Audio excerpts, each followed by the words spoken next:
Dushyant, I think we can start recording once the session begins, Dushyant. Once I think Dr. Shraddha is this thing, then you can start recording.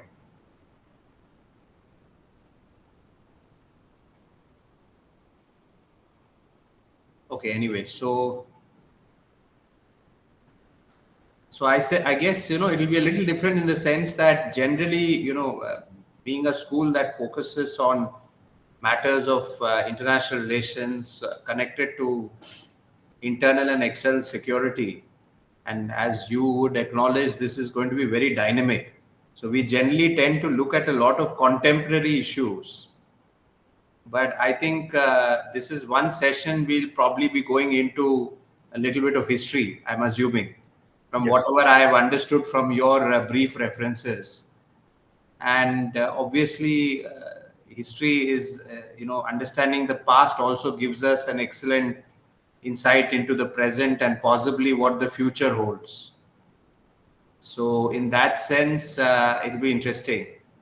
And of course, we are always very lucky because we end up having a very dynamic or diverse crowd join us. Although we have people are gathering in, but Colonel Vinayak Bhatt is here with us. He's usually joining us nowadays for most sessions, and he'll also be at one point of time interacting with our students. And I think a set of our class is joining in from the class itself. So I'm assuming Professor Shen will join with them, who's here with us, who was formerly with the military in Taiwan. And then we've got some of our students, including Kamal, who's here from Afghanistan. So it's a fairly, in that sense, diverse crowd. Okay. And I'm fairly certain, we'll have a lot more other people join in slowly. That's usually the case.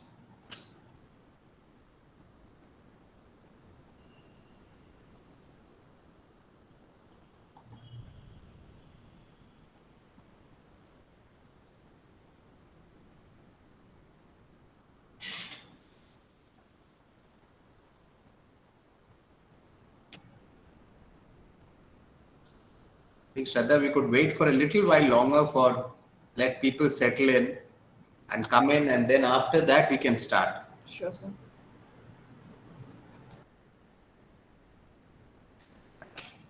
Yeah, I thought so, Colonel Vinayak. I've got your message. Thank you.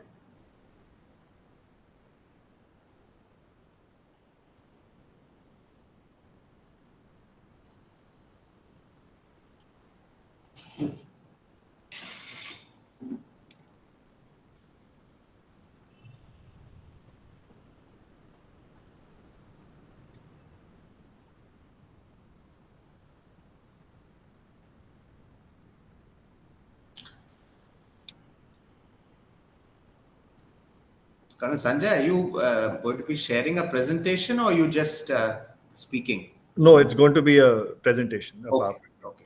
And please take your time. I know that you have an interesting perspective, so we want to give you your time.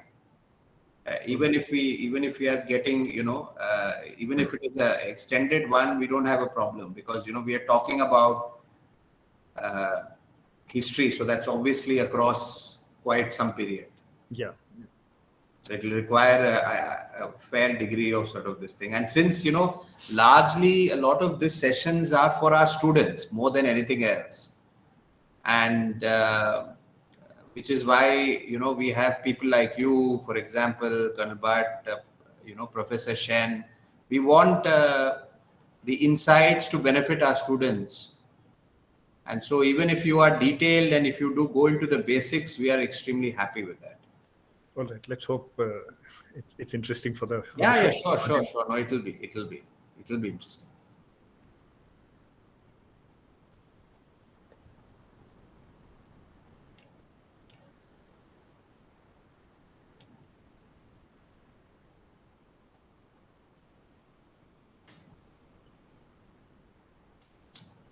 Professor Shen, I hope you are able to hear us. I think you'll have to unmute. I can hear you. No problem. Okay. Welcome to yeah, to make a speech to us. Yeah, I expected to exchange idea and thinking about PRA with you, sir.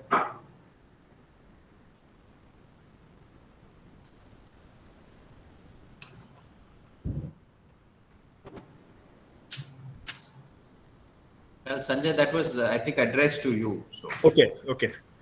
In fact, I was mentioning to Dr. Venkateswaran that I'm anxious and excited that you will be seeing it, and I look forward to your feedback so that it will help to improve this talk and maybe add some more knowledge to what I'll be able to give. I'm looking forward to that interaction, Dr. Shen, very much. okay. Also, we have, Colonel Sanjay, we also have within our faculty, because this, one aspect of the school looks at international relations and political economy and national security. We also look at languages. Yeah. So we have some of our faculty, like Professor Shen, we've got language faculty from Taiwan. Professor Shen, of course, is visiting us for a month. But so it'll be interesting. Maybe, like, for example, you can see my senior colleague Wong Jiu, who's here. I hope I got that pronunciation right after a long time. But yeah, so she is again someone who has her own perspective on the matter. So we look forward to, I think, a very interesting session, and ultimately the students should benefit. That's the ultimate objective. Shall we start? Yes, we can start. And I think, Dr. Shraddha, you'd be handling this. So, please take over and let's go. Sure, sir. Thank you. So good morning.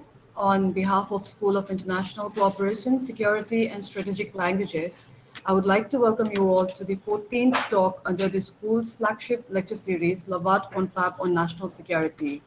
So the conversation in this lecture series largely revolve around issue relevant to the major focus area of the school, that is international relations and national security, political economy, and strategic languages. So this lecture series endeavors to bring eminent personalities, including policymakers in the government and opinion influencers from the wider strategic community, to provide varied perspective, thereby adding the existing discourse on the subject. The Confab also act as a platform for the students from different areas of specialization to interact with one another, thereby enabling an interdisciplinary inquiry into the research at the university. So, sir, we have had about 13 rounds, and this is the 14th on the line. So among our speakers, we have had distinguished practitioners who have been serving at the highest level of the government, including our current Finance Secretary, Dr. Somnathan, who spoke about the current economic situation, particularly in the context of pandemic. The current Sri Lankan ambassador to India, Ambassador Moragoda, who spoke to us about the situation in Sri Lanka. We also had the current NSAB members and Director General of China Center for Contemporary Studies, Lieutenant General Narasimhan, who spoke on China's national security management, focusing largely on the institutions, personalities, and the issues. And just on 7th of this month, we've had Lieutenant General Vinod Khandare, Advisor, Ministry of Defense, former Director, General Defense Intelligence Agency, who spoke on the comprehensive national security of India. So as Sir already announced, we have today among us Colonel Sanjay Kanot, who will be providing us with a perspective on China's history. So to briefly introduce the speaker, Colonel Sanjay Kanot, who has also been awarded Vishesh Seva Medal, is a serving infantry officer in the Indian Army, currently on a deputation with the Assam Rifle for 2 years in the Northeast. Colonel Kanot was commissioned into the Gorkha Rifle in 1997 and is a self-taught enthusiast on matters related to China, despite never holding any official appointment related to the subject. His interest was triggered while he was commanding his battalion in 2013 in the line of actual control in Kibito, Arunachal Pradesh. So his talk is conducted on annual basis at the College of Defense Management, College of Air Warfare, and Defense Service Staff College. So with this very brief introduction, I would now like to welcome you, sir, on behalf of the school and the university, and request you to kindly take over and deliver your talk on Unraveling China Through the Years, a Perspective. Over to you, sir. Thank you, Dr. Shraddha, for that introduction and the invite to speak at the School of International Cooperation, Security and Strategic Languages. It's indeed a privilege to be here. And in unraveling China through the historical perspective, I will be covering a vast canvas. So I shall get on with my talk straight away.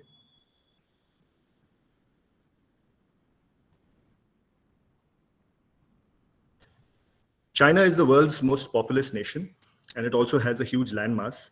And these were the reasons for its permanent seat at the UN Security Council. Today, however, it is its economic might that is making people sit up and take notice.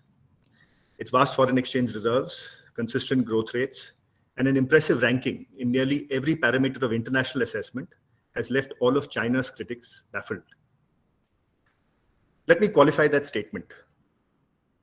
Between 1901 and 2000, the United States of America fought 2 world wars and was involved in countless conflicts around the globe, and went from being an isolated nation in the West to the nucleus of the global economy.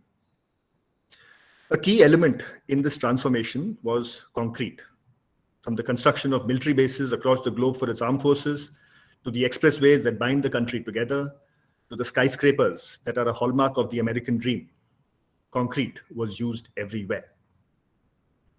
Now, the amount of concrete that was used by the United States of America in these 100 years, between 1901 to 2000, is equivalent of what was used by China in 3 years, between 2011 and 2013. At some point of time in these 3 years, the amount of concrete used in the construction of all of Manhattan was used by China in less than 1 week. That is the scale of China's economic growth story. But how have the Chinese reached where they are today? And what is the historical baggage that accompanies them, which shapes their future choices? Who are the personalities who have shaped their strategic thinking? And if China is indeed ahead of India today, what is the precise extent of this lead? Until when can the Chinese sustain it? How does everything we know about the Chinese fit into the larger picture? These and some other questions I shall try and answer over the following 5 parts. Everything till the Qing, revolution and revolutionaries, landmarks and watermarks, facts and stats, and famine to feasting. Chinese history is extremely well documented. In fact, there's so much to it that the Chinese can relate to every viewpoint with some or the other precedent in their history. I shall cover the most important aspects that have a lasting bearing unto this day. The most important of Chinese historical figures was Confucius, or Master Kong. He was a teacher and philosopher who lived between 551 to 479 BC. None of his original writings have survived. His teachings are passed on to us through a text known as the Analects that contain short statements and cover a wide gamut of issues, ranging from how a person should eat food with proper decorum to what dress he should wear on which particular day of the week. The vision of morality sketched in the Analects lays emphasis on education, relationships, and rituals. He viewed political relationships as family relationships and laid emphasis on the 4 that have been flashed. In each, the former was expected to protect the latter, and the latter in turn was expected to be grateful and obedient for what he received from the former. Social order was threatened whenever people failed to act as per their prescribed roles. A ruler governing according to Confucian scriptures would enlarge his territory because people would love to flock into this well-governed land. Confucian scriptures have been the basis and the syllabus of an entrance examination into the Chinese bureaucracy for many centuries. People from all parts of China, including those from peripheral regions, had a very fair chance of succeeding in these exams. Only about 5% of the total candidates who appeared passed, but the hope of passing a subsequent exam sustained those who prepared for it. And those who didn't make it were also absorbed as teachers or managers of local projects. There were some distinct advantages to the system. First of all, education in China has been given a very high priority since ancient times. And education in China has been aligned along national goals rather than along regional lines. And this underlies the distinct national unity and cultural uniformity that is so prominent in a country as geographically diverse as China is. Even today, the rise of Chinese Communist Party cadres in their hierarchy is based on their performance in past administrative positions. And therefore, the Chinese believe that their system is based on the ideals of meritocracy that makes it superior to those countries that elect their governments through competitive multi-party elections. In reality, of course, merit is not the only factor. If you have a strong patron with whom you share a past professional association or a provincial affiliation, you could cling on to his career and rise up in the hierarchy. And this network of informal alliances in China is known as the Guangxi. Family relationships are also important. And the children of high-ranking CCP officials of the rank of Vice Minister and above are referred to as princelings. Two prominent princelings are Xi Jinping and Pok Xilai. Confucianism as a guide to social order and natural justice has been followed in some countries in East Asia. One person who was rabidly anti-Confucius was Mao Zedong, who believed that adherence to Confucian scriptures had left the Chinese with a feudal mindset for centuries, what with its emphasis on ancestor worship and discrimination against women, especially against daughters. Nearly everything related to Confucius was destroyed during the Maoist era. Confucius is, however, back in favor now, and his quotes were used extensively during the opening ceremony of the Beijing Olympic Games. China's soft power campaign around the world is based on the establishment of Confucius Institutes. And there are already more than 425 institutes functioning in about 126 countries the world over. The concept of a fortune cookie is based on finding a quote of Confucius within. So this practice is believed to have originated either in Japan or in California in the late 19th or the early 20th century. Some aspects about dynastic China. One of the earliest dynasties was the Zhou dynasty, a period during which Sun Tzu and Confucius lived. The first time that China grew to a size that it could be called an empire was during the Qin dynasty. And the word China owes its origin to the word Qin. And it was under the Qins that the construction of the Great Wall commenced. However, it was completed at a later stage. The leader of the rebellion that toppled the Qin dynasty became the founder of the Han dynasty. And some major historical actions were undertaken, such as the chronicling of Chinese history, construction of the terracotta warriors of Xi'an, and some major inventions were made. And due to the glory associated with this 4-century-long dynasty, the natives of China are known as Hans. Another dynasty not in chronological sequence is the Yuan dynasty, established by Kublai Khan, a grandson of Genghis Khan. It was under the Yuans that Tibet came under the control of Beijing for the first time in Tibetan history. However, the ruling dispensation at this point of time in Beijing were not the ethnic Chinese, but the ethnic Mongols. The last native dynasty was a 3-century-long Ming dynasty, and it was under the Mings that the construction of the Great Wall was completed. While we are at it, a few words about the Great Wall. It has a total length of 6,259 kilometers, towers at intervals of 100 to 200 meters. Contrary to popular perception, it is not a continuous linear alignment, neither is it visible from space. The purpose of the Great Wall was to prevent raiders from the northwest, that is the Mongols, and the northeast, that is the Manchus, from raiding China's heartland. However, this purpose was defeated with the arrival of the Manchus from the northeast, who established the last dynasty known as the Qing dynasty. And this has the G at the end of it. Now, some aspects about China's interaction with the rest of the world during the 18th and the 19th century. The Chinese believed that they were the middle kingdom, that they were of central importance to the world, and that China was self-sufficient and did not need anything from the outside world, and that all other countries were either secondary or tertiary in importance. Trade with Southeast Asian nations was permitted through nearly all ports. However, trade with Western nations was permitted only through the ports of Canton and Macau, Macau being reserved exclusively for use of the Portuguese. The Westerners, on the other hand, saw in China an endless supply of customers and converts.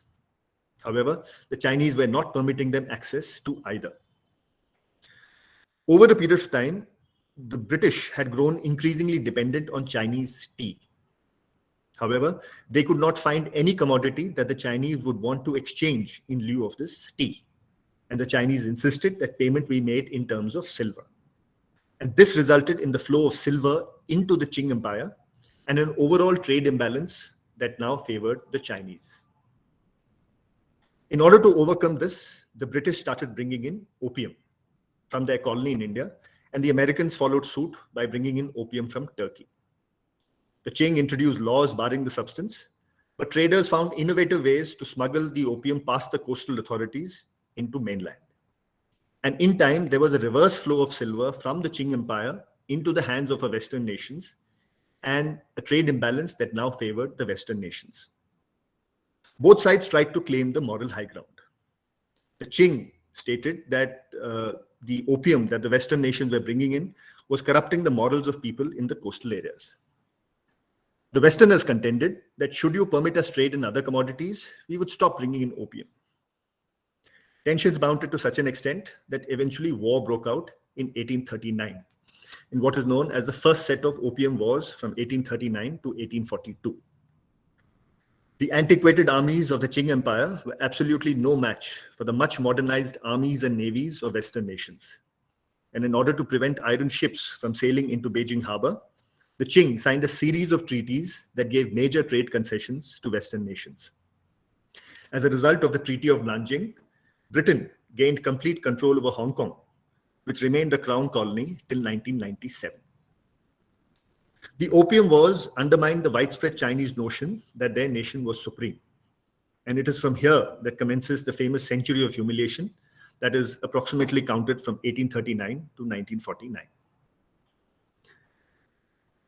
The next unfavorable interaction was the Boxer Rebellion, which was a result of the Chinese desire to get rid of Christianity. Beginning in 1900, bands of young men known as Boxers, because of their proficiency in free hand fighting, started attacking Christian missionaries and Christian converts in northern China.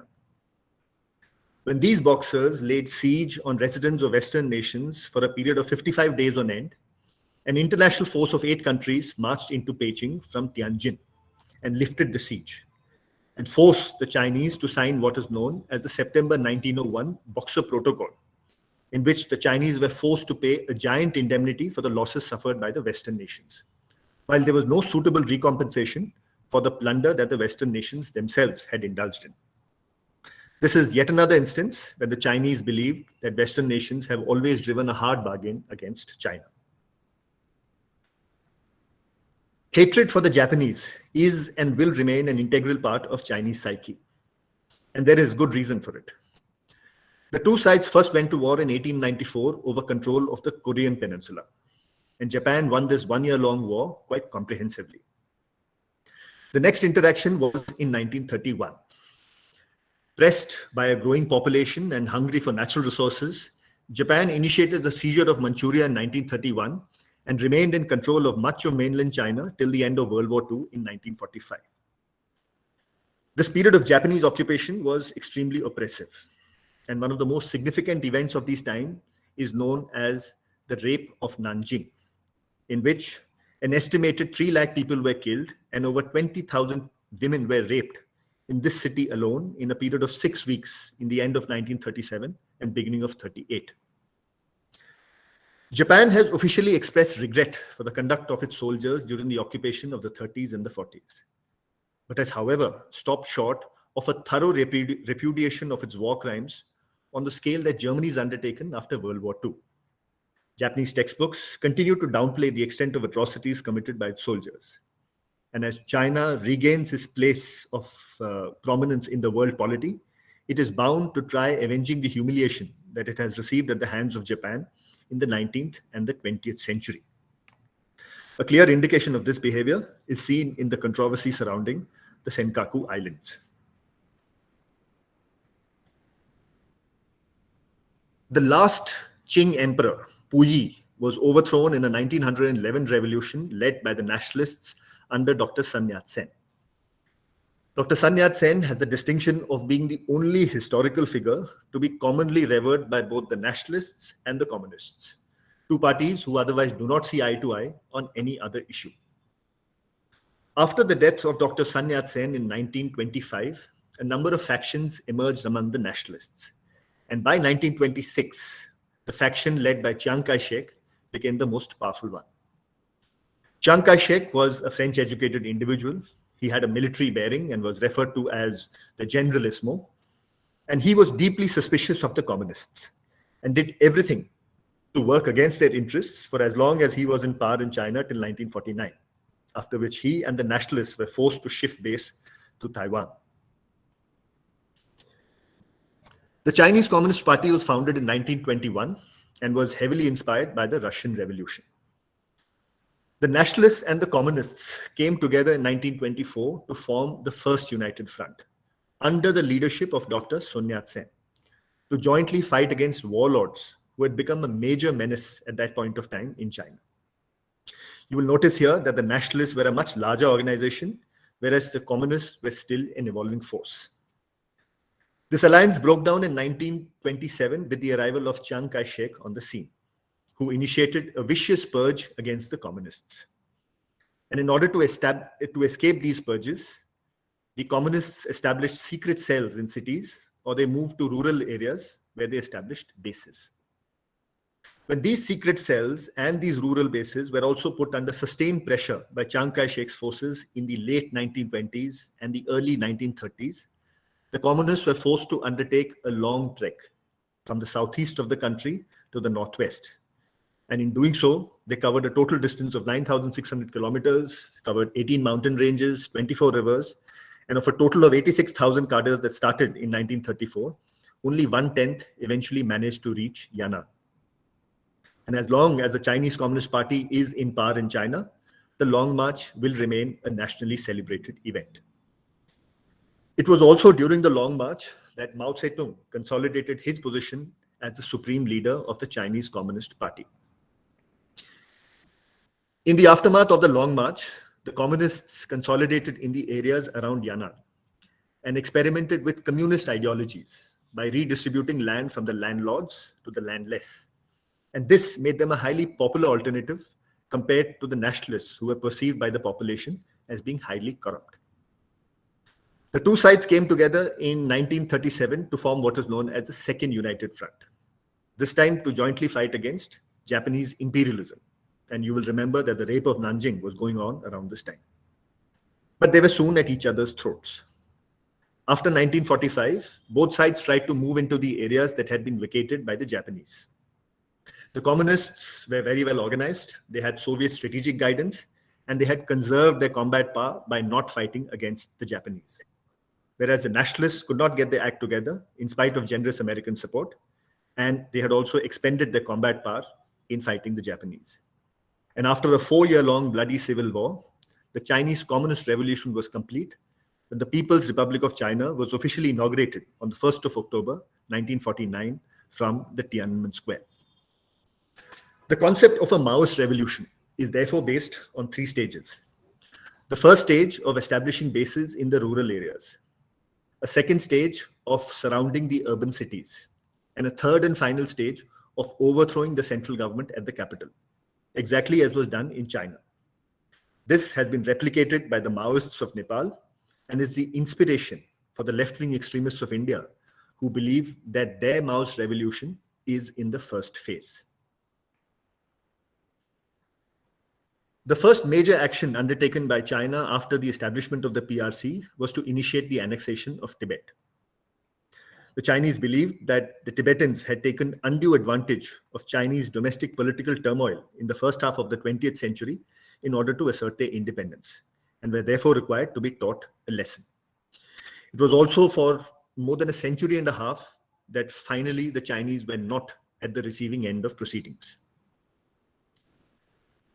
The first hot war of the Cold War era was fought between allies of the Soviet Union on one hand and the allies of the United States on the other for control of the Korean Peninsula. Over and above the two Koreas, China contributed the maximum manpower to this conflict and also incurred the highest number of casualties. Mao Zedong claimed that China had achieved a spectacular victory in this conflict because they had succeeded in denying control of the complete peninsula to the Americans and had demonstrated a capability of holding their own against apparently superior forces. Now let's have a look at what was happening domestically within China at this point of time. Private enterprise was allowed for the first 4 years until 1953 and accounted for nearly 40% of the national production. The transition to socialism was announced in 1953 with the introduction of Soviet-style 5-year plans. And by the end of 1955, nearly everything had been collectivized. Mao Zedong believed that for any society to progress, one revolution must follow another. That is, society must remain in the throes of revolution. And the belief in this theory led him to the 3 revolutions that shall ensure him a place in Chinese history for all the wrong reasons. The first of these is known as the 100 Flowers movement. In February 1957, Mao Zedong announced that he would invite criticism for the Chinese Communist Party's policies and would open up Chinese intellectual thought to let 100 flowers bloom and 100 schools of thought content. At that point of time, it was not known whether this was a genuine attempt to end the bureaucratic isolation of the party or it was a ruse to draw out potential enemies. Popular criticism, which probably could have been the intention, soon degenerated into criticism for the party and for Mao. And newspapers started publishing articles claiming that China was far better off under Chiang Kai-shek and the nationalists rather than under the communists. Students also established a democracy wall in Beijing. When push came to shove, Mao did an about turn. And overnight, the 100 Flowers movement turned into the anti-rightist campaign, in which all these intellectuals who had been writing these articles were purged by sending them to prison, internal exile, or for re-education till they were declared reformed. And by the end of this process, Mao Zedong had effectively eliminated all intellectual opposition to his rule. He was now ready to thrust yet another revolution onto his countrymen, this time an economic one. In an October 1957 summit of world communist leaders in Moscow, Nikita Khrushchev, the president of the Soviet Union, announced that the Soviet Union would overtake the US economically in 15 years. In an impromptu speech made just a few minutes later, Mao Zedong claimed that China would surpass Great Britain in steel production in the same interval, that is, in 15 years. The chairman staked his international reputation on the fulfillment of this statement in red. And in order to meet these mammoth targets, the entire country was mobilized into brigade-sized units, known as people's communes, in which everything was collectivized, including food, possessions to labor. And you were not allowed to have anything of your own, including your own names, and everybody was allotted numbers instead. The initial results were extremely impressive, and newspapers were full of reports of how people were living very happy lives under these people's communes. But reality was soon to emerge. Fearing that central authorities would punish them for not reporting exciting crop yields and steel production figures, party cadres at the lowest levels started melting useful farm implements and kitchen utensils into what was termed as pig iron, which could not contribute towards steel production. And all this was happening in backyard furnaces all across China. There was also a 4 pests campaign. And while the inclusion of mosquitoes, rats, and flies was understandable, a curious addition was sparrows. And the indiscriminate killing of sparrows led to the proliferation of locusts and other rodents that started devouring crops. And while China was exporting grain to the Soviet Union in exchange for heavy machinery and weaponry, people were actually dying and starving by the millions in the fields of rural China. Weather too played spoilsport. And the combination of all these factors resulted in a great famine between 1959 to 1961, in which an estimated 2 crore people died. It was also this famine that lulled Pandit Jawaharlal Nehru into believing that the Chinese would not respond to the forward policy. In the aftermath of the Great Leap Forward, Mao Zedong lost his preeminence in national politics. And the governance of the country was taken over by the next rung of leaders, including Liu Shaoqi, Deng Xiaoping, and Zhou Enlai. But Mao would make one final comeback. And this he would do 4 years later by circumventing the bureaucracy of the party and leading a mass revolution himself in what would turn out to be the most infamous of all his individual actions, and is referred to as the Great Proletarian Cultural Revolution, or simply the Cultural Revolution. Now, the Cultural Revolution started off with a campaign to cast away the four olds. The four olds are old ideas, old culture, old customs, and old habits. Basically, this manifested in old books and art being destroyed, museums ransacked, and streets renamed with new revolutionary names and adorned with pictures and sayings of Mao Zedong everywhere. Mao Zedong wanted to eradicate religion first and foremost because without a belief system, the Chinese people are more easily swayed to believe basically whatever he tells them. Many famous temples, really old traditional shrines, and other historical heritage sites were destroyed. Today, when you go to China, most of the temples and the old historic sites that you see were actually recreated because most of them were all destroyed during the Cultural Revolution or the period before that. The second thing Mao wanted to eradicate was education because he believed that people who are educated have the ability to think for themselves, and that can't be allowed. So in the Cultural Revolution, intellectuals bore the brunt of the attacks, teachers being beaten to death with belt buckles, physically tortured, forced to wear dunce hats, bow down and admit their mistakes, were sent to prison, and these prisons were actually called cow sheds. Now keep in mind that the people carrying out these attacks of terror were the Red Guards, consisting of mainly students, and many of them still in elementary and middle school. So a lot of times the students carried out the torture or even killed their own teachers. They were basically like Mao's private army of terrorists. And some might say, well, how can they do that? Why are these young people so evil? Well, you have to think about it like this. When asked today why they carried out all these horrid attacks, a lot of former Red Guards said, well, that was the social norm at that time. When you went to school, that's where you got the orders to go carry out an assault or go ransack a home. And that was what school was for. People were accused of being class enemies for doing the simplest of things, like forgetting a slogan from the Little Red Book, wearing Western clothing, seeking repayment of a debt, or hoarding a piece of meat. These all are considered violations, and you could be tortured for something as simple as that.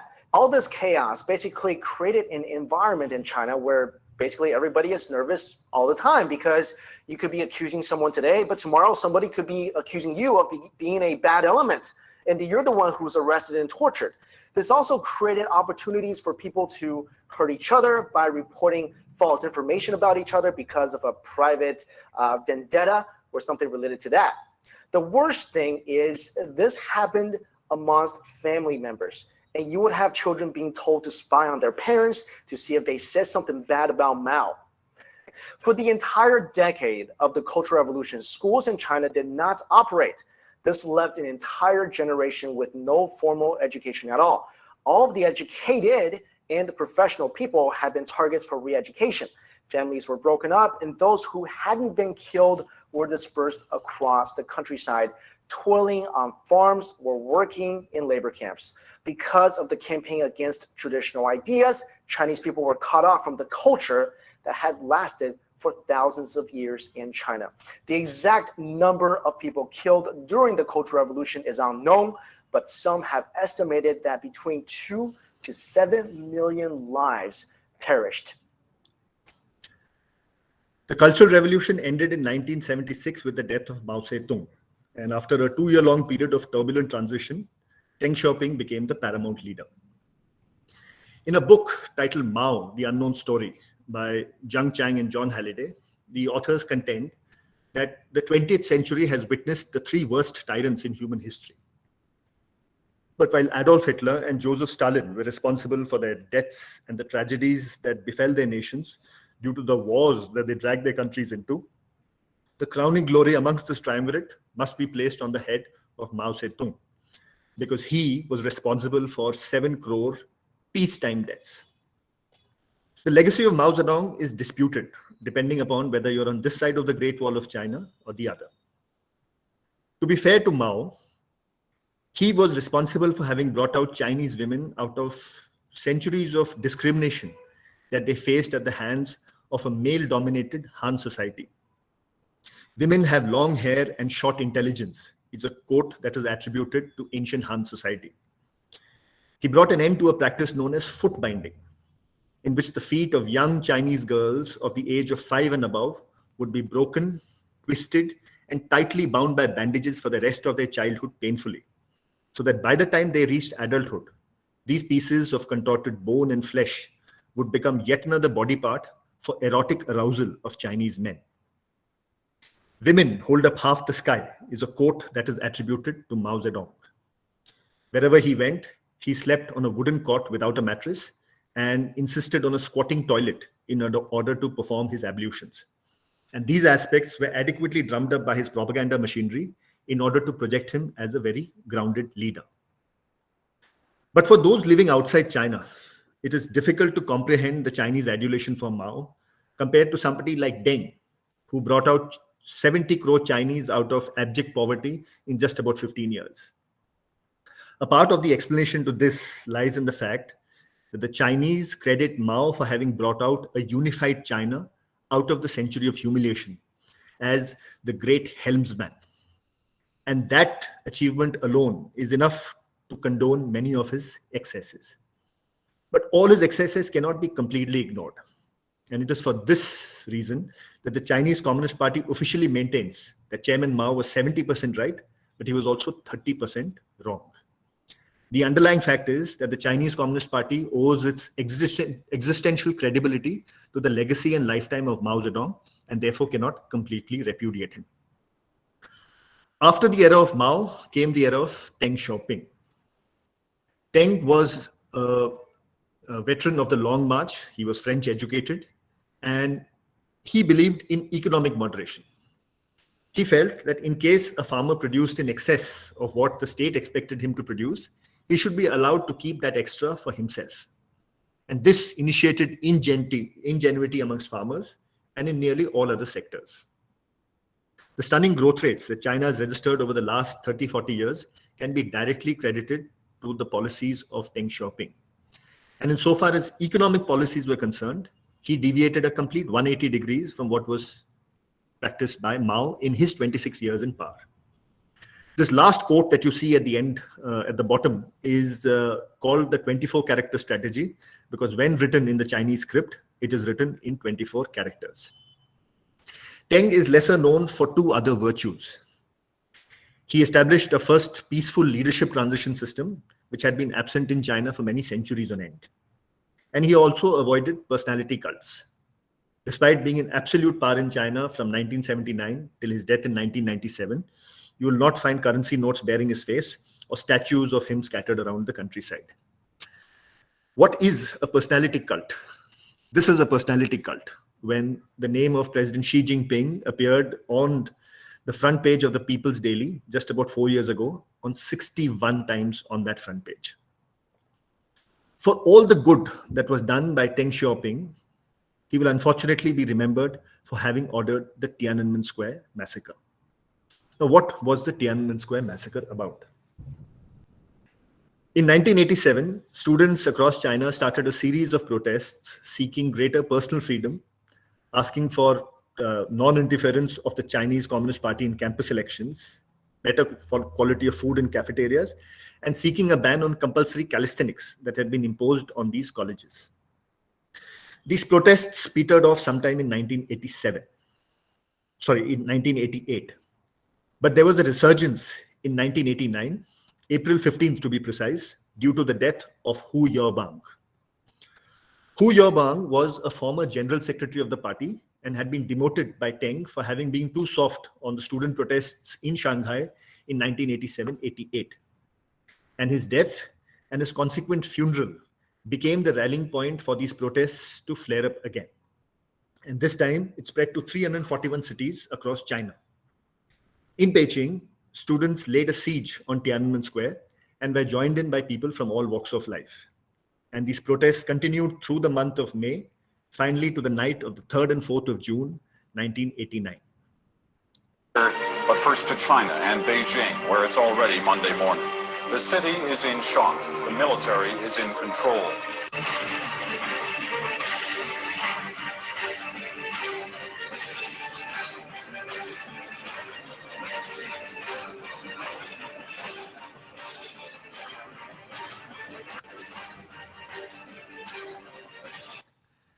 Having debated within party circles as to how to deal with these protests that had paralyzed the nation for nearly 2 months on end, Deng Xiaoping finally ordered the 27th and the 38th Group armies to move into Tiananmen Square and clear it of protesters. The incident was very well covered by the global media because they were coincidentally in China at that point of time due to the visit of Mikhail Gorbachev to China. There is no official death toll to the Tiananmen Square incident because the Chinese Communist Party maintains that the massacre never took place. However, it is believed that between 4,000 to 7,000 people were killed that night in and around Tiananmen Square. The Tiananmen incident had two major implications on the PLA. It demonstrated that its primary loyalty was to the party and not to the people. And the peoples in the People's Liberation Army was a farce at best.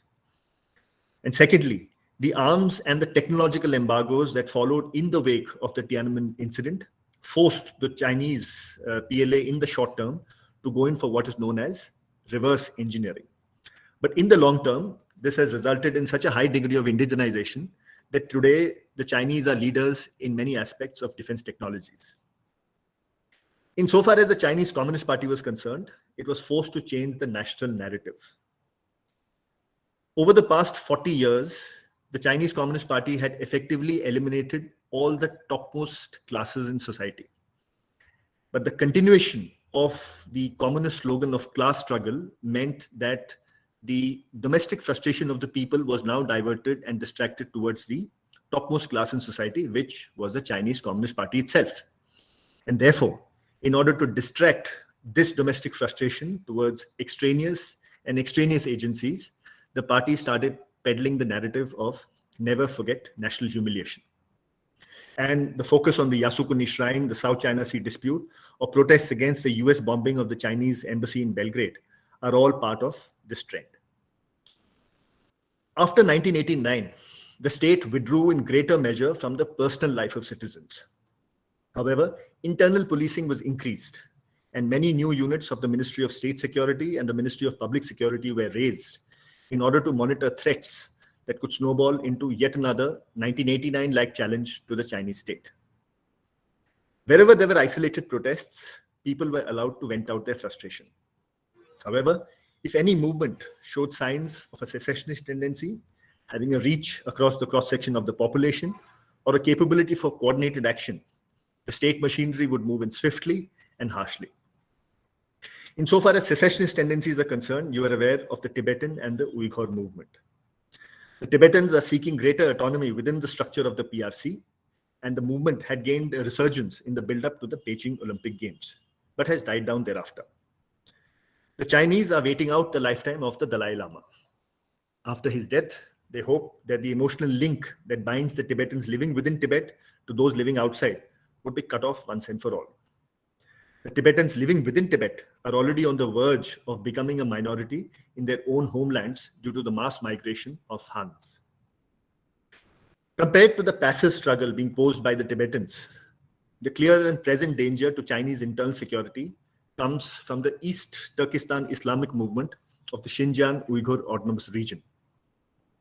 The ETIM launched a spectacular attack in October 2013 in the heart of Beijing in Tiananmen Square, killing just 5 people, but inviting worldwide attention to their cause. This they followed up with knife-wielding attackers attacking in Kunming railway station, killing 30 people and injuring 133 more in October 2014. In July 2019, reports of more than 1 million Uyghurs being massed in mass concentration camps across Xinjiang led 22 Western Bloc nations to file a joint petition at the UN Human Rights Council.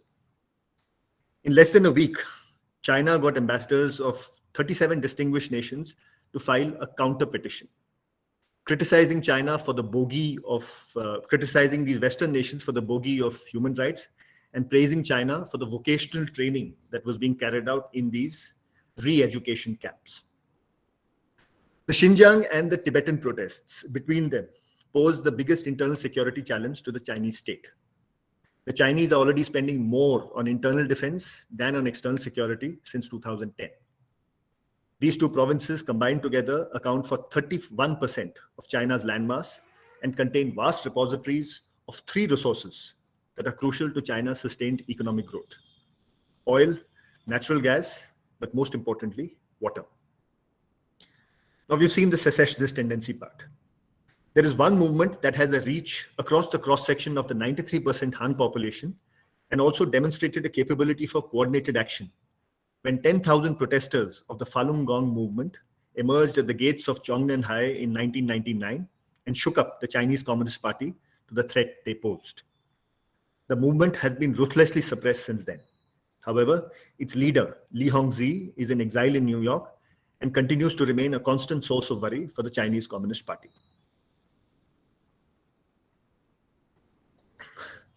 China has a landmass of 9.6 million square kilometers, roughly 3 times the size of India. It measures 4,050 kilometers from north to south and 4,500 from east to west. An isohet is a line that joins places receiving the same amount of annual rainfall. And 15 inches of annual rainfall is the bare minimum that is required to sustain an agricultural-based economy. The 15-inch isohet in China roughly corresponds to another line known as the He-He-Tenchong line, named after the 2 towns at the end of this line. And east of this line lies less than 50% of China's landmass, but contains the bulk of its 93% Han population and nearly all its educational, cultural, political, and industrial centers. And this is what is referred to as the Han Core. And the areas to the west of this line comprise of Inner Mongolia, Manchuria, Xinjiang, and Tibet, which are referred to as buffer regions that provide protection to the Han Core from the terrestrial borders. The perspective of the Chinese is distinctly facing eastwards across the eastern seaboard. And just as they step out towards the world, lies the unsinkable aircraft carrier for the United States. China's land boundaries are shared with 14 countries, and it is politically divided into provinces, autonomous regions, centrally administered municipalities, and special administrative regions. The names of provinces in China can be fairly easily remembered if you know some elementary Mandarin words. The cardinal directions are Bei for north, Nan for south, Tong for east, and Shi for west. He is the river, and you have the Yellow River roughly in this alignment here. It's the Hwang He, and the province to the north of it is known as Hebei. The province to the south of it is Henan, that is river north and river south. Hu means a lake. There's a famous lake here known as the Tongting Lake. The province to the north of it is Hubei, and the province to the south of it is Hunan. Hunan duck is a spicy oriental dish. The capital of Hubei province is a conglomeration of 3 cities, ancient cities, Wuchang, Hanyang, and Hankou. And the present name of this conglomeration is known as Wuhan. Shan means mountains. So there is a range here known as the Taihang Mountains, and the province to the west of it is known as Shaanxi, that is Mountain West. And the province to the east of it is known as Shantung. Dong is east. Zedong means benefactor of the east. Dongfeng means east wind. Guangxi and Guangdong means expanse west and expanse east. Yunnan is southern clouds. Xinjiang is new frontiers, and so on. There are 5 autonomous regions reserved for minority nationalities, 4 centrally administered municipalities, and the CCP chiefs of these cities are very prominent central party officials. There are 2 special administrative regions. Hong Kong will come under complete Chinese control by 2047 and Macau by 2049. Until then, for a period of 50 years, both are under the one country, two systems policy. The one country, two systems policy was an idea mooted by Deng Xiaoping in the early 1980s when negotiations commenced with the British for the transfer of ownership of Hong Kong at the end of a 99-year lease, which was to expire in 1997. At that point of time, Hong Kong was a thriving metropolitan city and a successful example of a capitalist market economy. And across the border with China lay the township of Shenzhen, which was a typical communist backyard and steeped in poverty. And you'll remember that the Cultural Revolution had just about finished that time. And as of 1993, the size of Hong Kong's economy was 27% of the size of the Chinese economy. So therefore, there was a need to give a special status to Hong Kong so that it could amalgamate more smoothly with China. And so a period of 50 years was envisaged. Since 2000, however, the turn of the century, the Chinese economy has boomed and burgeoned in ways that nobody could have imagined before. And today, the metropolitan area of Shenzhen is far larger than that of Hong Kong, as are the other metropolitan areas of Beijing, Tianjin, Chongqing, and Guangzhou and Shanghai. And today, Hong Kong contributes to only 3% of the size of China's economy. So the incentives that existed in the early 80s and 90s to give a special status to Hong Kong may not be relevant today. And the Chinese Communist Party, especially under Xi Jinping, is in a great hurry to amalgamate Hong Kong and not wait for 2047 for that to happen. Under the one country, two systems policy, Hong Kong was permitted independence in nearly all aspects, with the exception of foreign affairs and defense. It could make its own laws through a legislature known as the LegCo, or the Legislative Council, which has a total of 70 seats, of which 40 are elected by the direct popular vote. The balance 30 are reserved for various sectors of the Hong Kong economy that contribute towards its unique financial stature. So you have seats reserved for labor, shipping, insurance, sports, the performing arts, and so on. And because these 30 functional constituencies depend on Beijing for their financial well-being, and because policies are drafted from there, they always vote in favor of Beijing in the LegCo.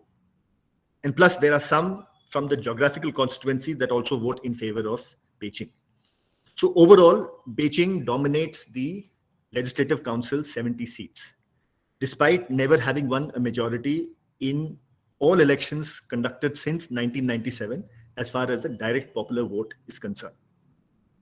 But this was not always meant to be this way.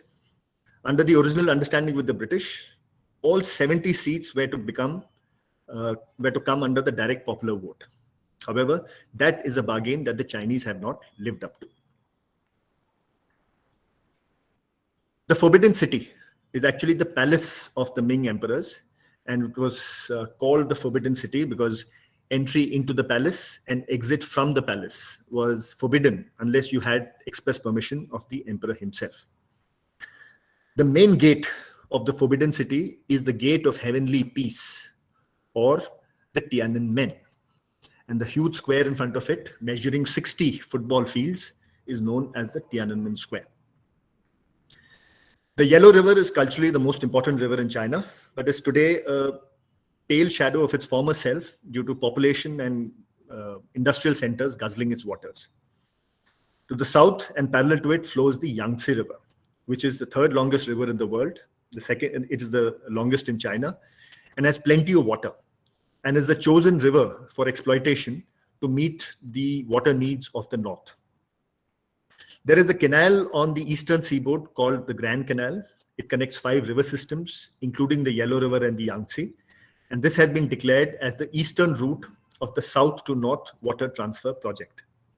The central route of the south to north water transfer project is based on the Three Gorges Dam, construction of which commenced in 1994, was completed in 2012, 6 months in advance, and has an installed capacity of 22,000 megawatts. As China's hydropower and water requirements remain unsatiated, it is now moving further westwards towards the top of the Tibetan Plateau in order to meet its requirements. And the western route of the south to north water transfer project is based on an ambitious plan to connect the waters of the Yarlung Tsangpo, the Salween, the Mekong, and the Yangtze at their headwaters in the Tibetan Plateau, channelize it into a lake, and thereafter pour it into the Yellow River, after which it will flow along its natural alignment towards northern China. This project is slated for completion by 2050. What is of greater concern to India, though, is the Great Bend Dam. The Great Bend of the Yarlung Tsangpo is formed along its easterly course when it takes a sharp southerly turn around the Namcha Barwa feature just before entering into India. And in negotiating this 200-kilometer distance around the Namcha Barwa, the river loses an elevation of 3,000 meters, forming one of the deepest gorges in the world. The Chinese plan to construct a tunnel under the Namcha Barwa feature that will reduce this lateral distance to just 44 kilometers. And the 26 turbines in this penstock pipe will generate an estimated 38,000 megawatts. Now, how will the Chinese construct this tunnel under the Namcha Barwa feature, or for that matter, through those massive mountain ranges that connect those for the river linking, Western river linking scheme? It is not possible to do so with the use of conventional explosives. And it is for this reason that China has been campaigning for an exception to peaceful nuclear explosions in the Comprehensive Test Ban Treaty. China has settled its land boundaries with 12 out of 14 nations in two tranches, one in the 1960s and one around the turn of the century. Since 2008, however, it has been in the eye of an international storm over its maritime boundaries in the South China Sea. 13 square kilometers of land may appear to be too trivial an amount of real estate for 6 mature nations to be fighting and squabbling over in nearly every conceivable international forum. But given the fact that the Spratly Islands are spread over an area of 4,25,000 square kilometers, or roughly the size of Iraq, the stakes are very high for the countries in question. In order to understand the complexities of the South China Sea dispute, I shall first analyze China's relations with two other countries. The first of these is Taiwan. Taiwan was under Japanese occupation for 50 years from 1895 to 1945, after which it came under the control of the nationalists under Chiang Kai-shek, who in 1946, sensing the direction of the civil war, started the transshipment of major historical artifacts from all parts of China, including about 20% of the best artifacts from the Forbidden City, in towards Taiwan. And today, the Taiwanese point out to their possession of these historical artifacts in order to claim that they are the true inheritors of Chinese historical legacy, and therefore they are the true China. As per Chiang Kai-shek's own admission, the Taiwanese were spared of an imminent communist invasion across the Taiwan Straits in the early 1950s due to the distraction provided by the Korean War. And the American involvement in that war and the final outcome led President Harry Truman to announce that Taiwanese independence was of paramount importance to the Americans in the Western Pacific.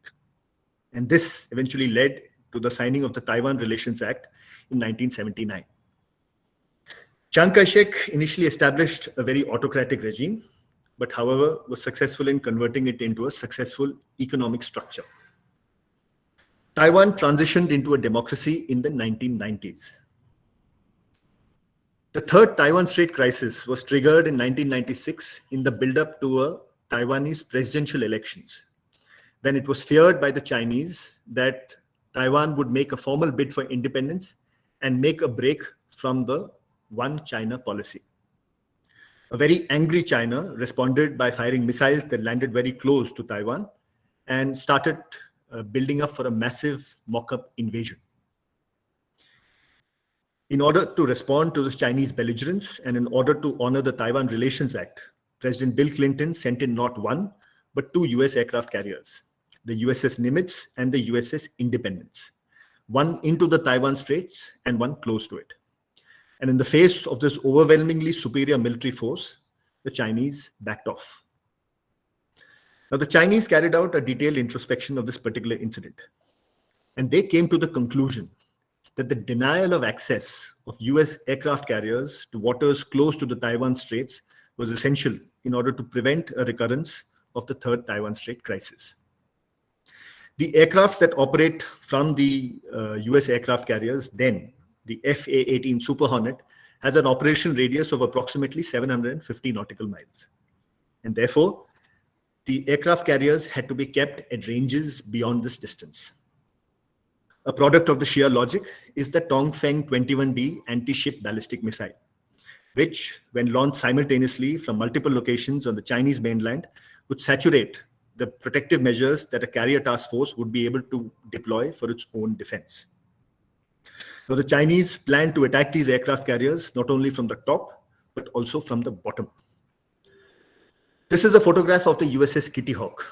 a supercarrier that was sailing off the coast of Japan on the 26th of October 2006, when a Chinese Song-class submarine surfaced within 9 nautical miles of this aircraft carrier, completely undetected by the Carrier Task Force, at a range where it could have easily deployed any of its 15 torpedoes and caused embarrassing damage to the aircraft carrier.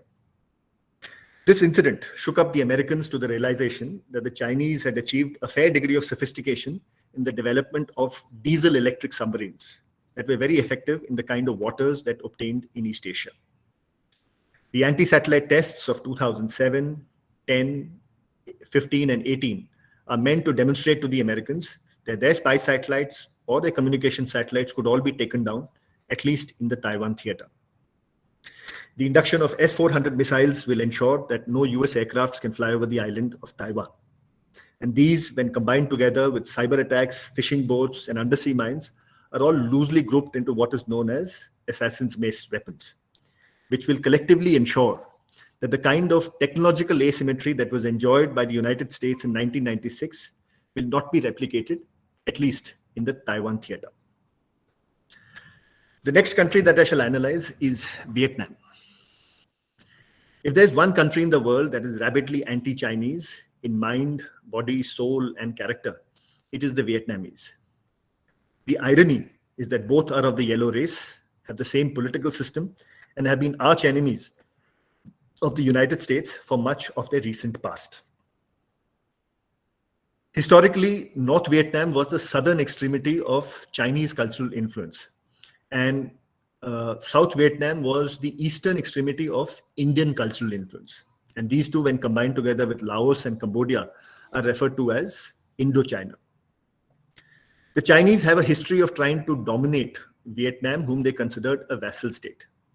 And the Vietnamese have a successful history of repelling the 17 military incursions that China has launched into Vietnam over the last 10 centuries.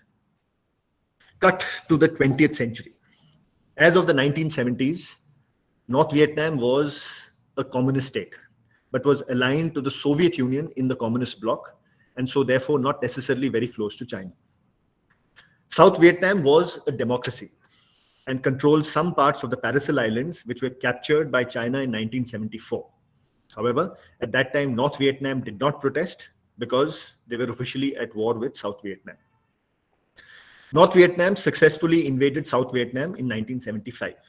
And this, what you see on the right side, is the iconic image of the last Americans fleeing from the rooftop of the American embassy in Saigon just before it was captured by North Vietnamese forces. In 1978, a unified and buoyant Vietnam invaded neighboring Cambodia, which was a pro-China country. And when it was felt by China that Vietnam may invade Thailand, which was another pro-China country, China responded by launching an invasion into Vietnam from the north. However, this resulted in Chinese humiliation because they could not achieve any of their intended objectives. Border clashes continued through the 1980s. And in 1989, Vietnam withdrew from Cambodia when its leaders realized that all this fighting over the past few decades had not yielded a peace dividend. And they started focusing on their economy and emulated the Chinese structure, which has proved to be fairly successful. In 2008, both sides completed their border demarcation, including a portion of their maritime boundary until the mouth of the Gulf of Tonkin. And this demarcation has removed 2 dashes from an original 11-dash line that was issued by Chiang Kai-shek in 1948. And what remains of that line is the 9-dash line. Back to the South China Sea dispute. To the north, you have the Pratas Group, in which only 2 countries are involved. It is controlled by Taiwan, but is claimed by China. The Paracel Islands are controlled by China, but are claimed by Taiwan, but are also claimed by Vietnam, because Vietnam was in possession of some of these islands until 1974. When you come to the Spratly Islands, the former 3 are now joined in by Malaysia, the Philippines, and Brunei. The United Nations Convention on Laws of the Sea is an international treaty that was signed in 1994 and ratified by China in 1996. As per Part 5 of the convention, China would be entitled to an exclusive economic zone as shown in the red shaded portion. Until 2008, the dispute was all about who actually owned these islands. In that year, Malaysia and Vietnam made a joint bid to the United Nations claiming sovereignty over the Spratly Islands on the basis of the Convention on Laws of the Sea. In a counter petition filed by the Chinese in May 2009, the Chinese unveiled what is known as the Nine-Dash Line or the cow's tongue, in which they claim sovereignty not only over all the islands that lie within this line, but also claimed all the waters lying therein as their internal waters. Since then, all the parties in question have been trying to change the facts on ground by resorting to artificial island development and improving their infrastructure. In 2016, the Permanent Court of Arbitration at The Hague delivered a scathing judgment against the Chinese and in favor of the Philippines. However, the Chinese have continued unabated with their artificial island construction in complete violation of international agreements and court judgments. In summation, the claims of China and Taiwan are based on historical facts. The claims of both mirror each other. They actually cooperate on some aspects of the South China Sea dispute. The dispute between them is on who is the real China. The claims of Brunei and Malaysia are based on UNCLOS, and the claims of Philippines and Vietnam are based on a combination of both.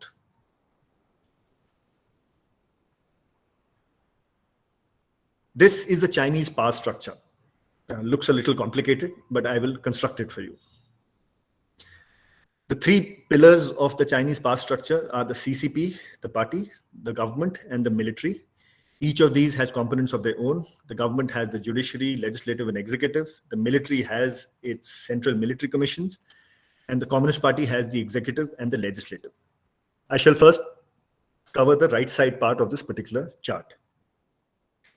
The Chinese Communist Party has a total membership of 92 million members as of 2019. There were 2.31 million new members that joined the party in 2019, making it an average of one new member every 15 seconds. It is the second largest political party in the world. 1 in 6 members finally succeeds the qualification process among the applicants. And the toppers of university entrance examinations, such as the Gaokao examination, are entitled to an invitation to join the party in order to maintain its meritocratic streak.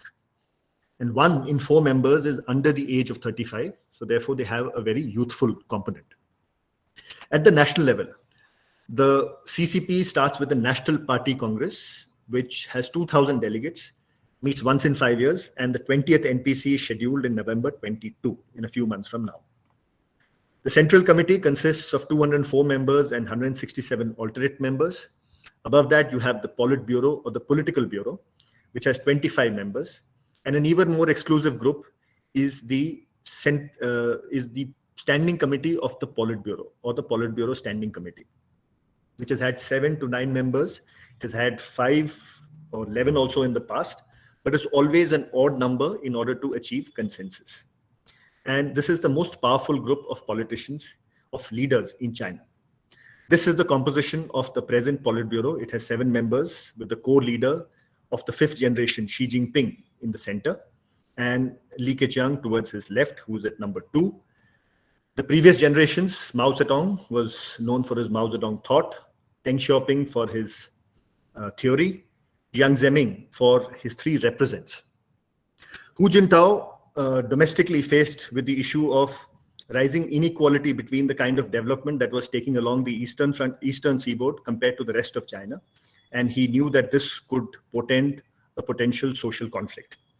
And internationally, the economy was about to achieve critical mass, and therefore confrontation was likely. And so the catchword of peaceful rise was slowly, gradually changed into harmonious development. And Xi Jinping, of course, has the China dream. The executive consists of the general secretary with a secretariat to assist him. Now we come on to the left of this chart. The judiciary consists of the basic, intermediate, higher, and the Supreme People's Court, but has no jurisdiction when it comes to political and current affairs, where the writ of the Chinese Communist Party runs supreme. The legislative has a National People's Congress, not to be confused with the Party Congress, and this has 3,000 delegates, of which 2,080 to be precise, come from the Chinese Communist Party. And the balance, nearly 1,000, are from 8 political parties that are mandated within the Chinese constitution. However, all these parties swear their allegiance towards the Chinese Communist Party. Then you have the Standing Committee of the NPC, which is a constitutional authority to modify legislation. The executive consists of the State Council, equivalent to our Council of Ministers, and the Standing Committee of the State Council is equivalent to our cabinet. And then you have the president, who is elected by the National People's Congress, and he's the head of state. So when Xi Jinping comes visiting to India, he comes as the head of state. But his power lies from the fact that he is the general secretary of the party. Military has a state CMC and the party CMC, but the membership of both is identical in order to ensure loyalty of the armed forces towards the party. Now, how does one make his way through this entire system? You start in 1974 by applying 10 times to the membership of the Chinese Communist Party, getting rejected those 10 times, and finally getting admitted in the 11th occasion to the party membership. And you make your way through the party congress, to the central committee, to the Politburo. Finally, you enter the Politburo Standing Committee in 2007, become the chairman of that committee in 2012. And once you are that, you become the general secretary of the party. Once you're the general secretary, you become the president, and also the chairman of the Central Military Commission. The Politburo Standing Committee sends members to some other powerful appointments. The second in protocol becomes the premier of the State Council. And the third member comes usually to the National People's Congress as the chairman. And it is his job to ensure that when these 3,000 delegates of the National People's Congress vote in secret ballot in a very democratic way to elect the president, the result should always match with the desire of the Chinese Communist Party. And he does a very good job at it, because in the March 2013 elections, of the nearly 3,000 people who voted, 3 abstained, but word is still out on who this one person is. Chongnanhai, or the Central and Southern Lakes, is a compound adjacent to the Forbidden City, where the leadership of the Chinese Communist Party stays, and is a metonym for the Chinese leadership, just as 7 Racecourse Road is to India and White House is to the US. The Chinese calendar is followed in some countries in East Asia, and it consists of 2 parts. It has earthly branches, and which are 12, and heavenly stems, which are 10 elements, broadly classified into 5. And this combination of 12 into 5 results in a 60-year cycle that is repeated. The previous year was the year of the metal ox, and the present year is the year of the water tiger. The Chinese New Year falls on the second new moon after the winter solstice. So the winter solstice is somewhere between December 21st to 23rd. So the Chinese New Year is always in the end of January or the beginning of February, and is a major national holiday. China Standard Time, or Beijing time, is GMT plus 8. There's a separate time for Xinjiang, GMT plus 6, because of its western extremity.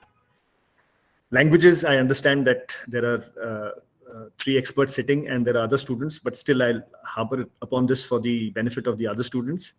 Chinese is a group of languages, including Mandarin, Cantonese, Hokkien, and so on. Each of these has dialects of their own. The Beijing dialect of Mandarin is spoken by 960 million people the world over, and is the official language of the People's Republic. It's also one of the 4 official languages of Singapore, and one of the 6 official languages of the United Nations. The relationship between the written script and the spoken word in the Chinese languages can be a little complex. As in the case of Hindi and Urdu, the spoken word is very common, but the written script is completely different. The opposite is true in the case of Chinese languages. So the written script is common, whereas the spoken word is completely different. So this can result in a very unique situation in a railway compartment where everybody could be reading the same newspaper. However, people would not be able to talk to each other. In order to read a mainland Mandarin newspaper, you need to be able to identify between 4,000 to 6,000 characters. In order to be graded literate in China, you should be able to identify 2,000 characters.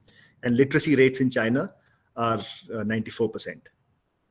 A dictionary has about 40,000 characters, but only about 25% of them, that is 10,000, are used on a daily basis.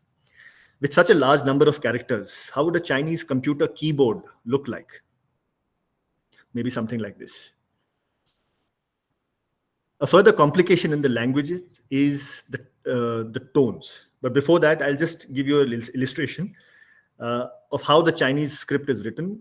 The Chinese refer to themselves as the Middle Kingdom, that is like Bharat is to India. And this is the character for king. The area that he governs is a kingdom. This is the map of the world, and the Chinese believe that they are in the center of it, and therefore they are the Middle Kingdom. The same word spoken in different tones can change the meaning. So they have 5 different tones, and the word she is can also be spoken in different tones to give different meanings. And there is this passage that illustrates this complication called the lion-eating poem. When written in the Mandarin script, it would be like this. But when written in Pinyin, which is the romanization, it will amount to repeating she 101 times. And this is how it will sound.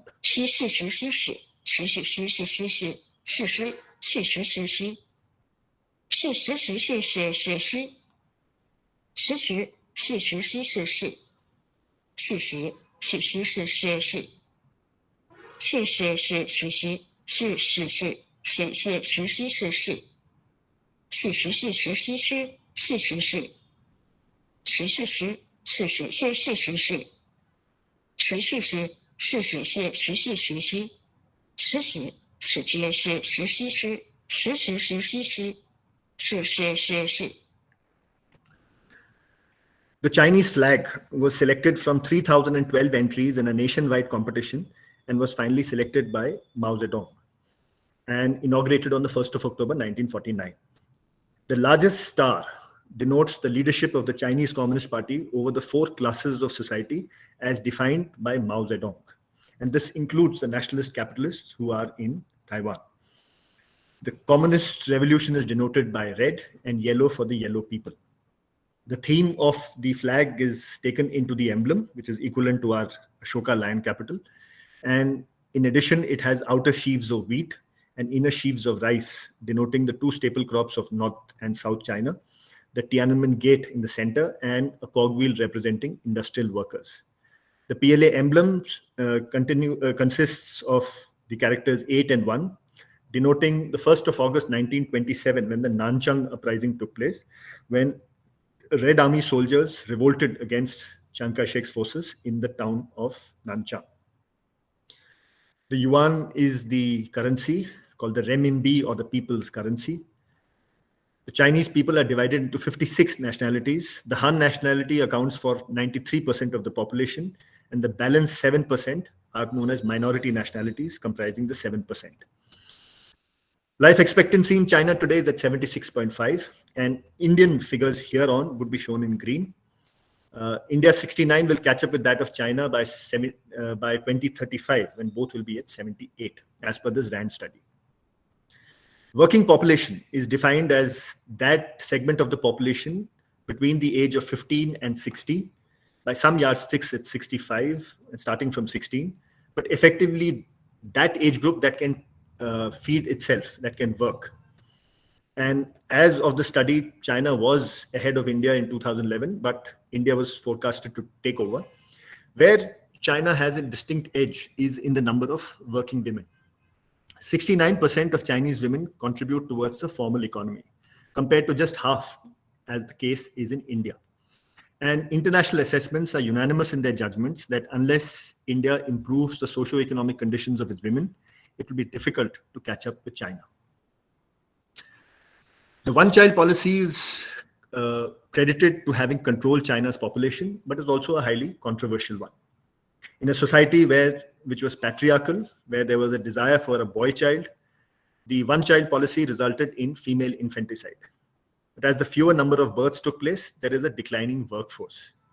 But as technology has improved, so has healthcare conditions, and therefore there is a problem of the aging population, resulting in what is known as the 4-to-1 phenomena, where you have 2 couples that produce 1 child each, and this couple in turn produces a grandchild. When this grandchild reaches the age of 40, the parents are above the age of 60 and are therefore out of the working age population. But due to improved healthcare conditions, the grandparents are in their 90s and still alive. So therefore, this one grandchild has to feed 7 mouths. The one-child policy has been officially scrapped as of October 2015. One children have received the unadulterated love and adulation of their parents and grandparents in China and are referred to as little emperors. The pressures of being a one child are also dissuading a large number from joining the PLA. The PLA internal studies have revealed that one-child soldiers are more prone to show exhibitions of individualism, egocentricity, and risk aversion, and are therefore required to be put through greater political indoctrination before integrating them into the armed forces. Age-sex pyramids are useful demographic tools in order to predict the economic forecast of a society. Now, this is the pyramid for China in 2010. On the vertical axis, you have the age cohorts, and on the horizontal, the population in millions. Now, this gap that you see here is due to the one-child policy. This break that you see here is due to the Cultural Revolution. And the Great Leap Forward is responsible for this break here. Now, China's pyramids through 2025 to 2035 indicate that they have a problem of the aging population, whereas there is a declining workforce here. Compared to China, India's society has not been subjected to the socio-engineering experiments unleashed by Mao. And India's pyramids are far more smoother. And this bulge that you see here in the working age population is what is known as the demographic dividend. And this is where the potential for India lies. However, whether we'll be able to capitalize on this or not will depend on the government's capability to come up with jobs for this workforce, and also as to how much percentage of the female workforce will contribute towards the formal economy. Over the past 2 centuries, China has on an average suffered 1 famine per year. And this is the number of deaths that have taken place in the last 3 famines in China. The number of malnutrition in China up to 1979 was 39% of the national population. However, all this is a thing of the past. The number of malnutrition in China today has fallen to single-digit figures. A Chinese 6-year-old child today is on an average 2 inches taller than a Chinese 6-year-old child of 1979. With just 10% of its landmass available for agriculture, China produces enough to feed 20% of the world's population and is still left with plenty to export. In just 30 years and 3 generations, China has moved from famine to feasting.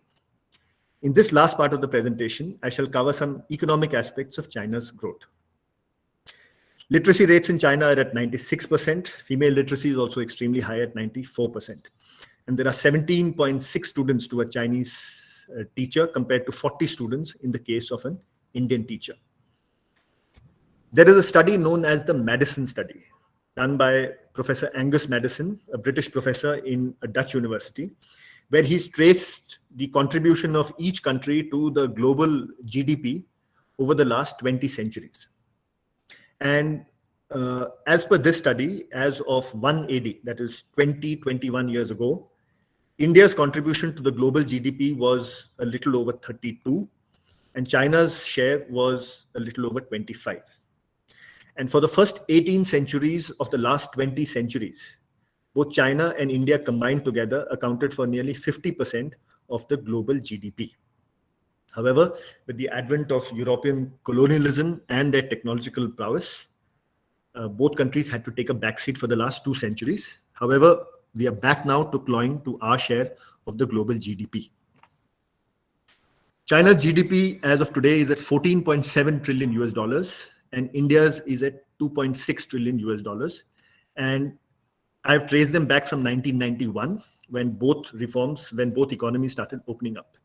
And if you index both their economies to a constant of 1 as of 1991, the Chinese economy has grown 38.4 times, and the Indian economy has grown 9.8 times.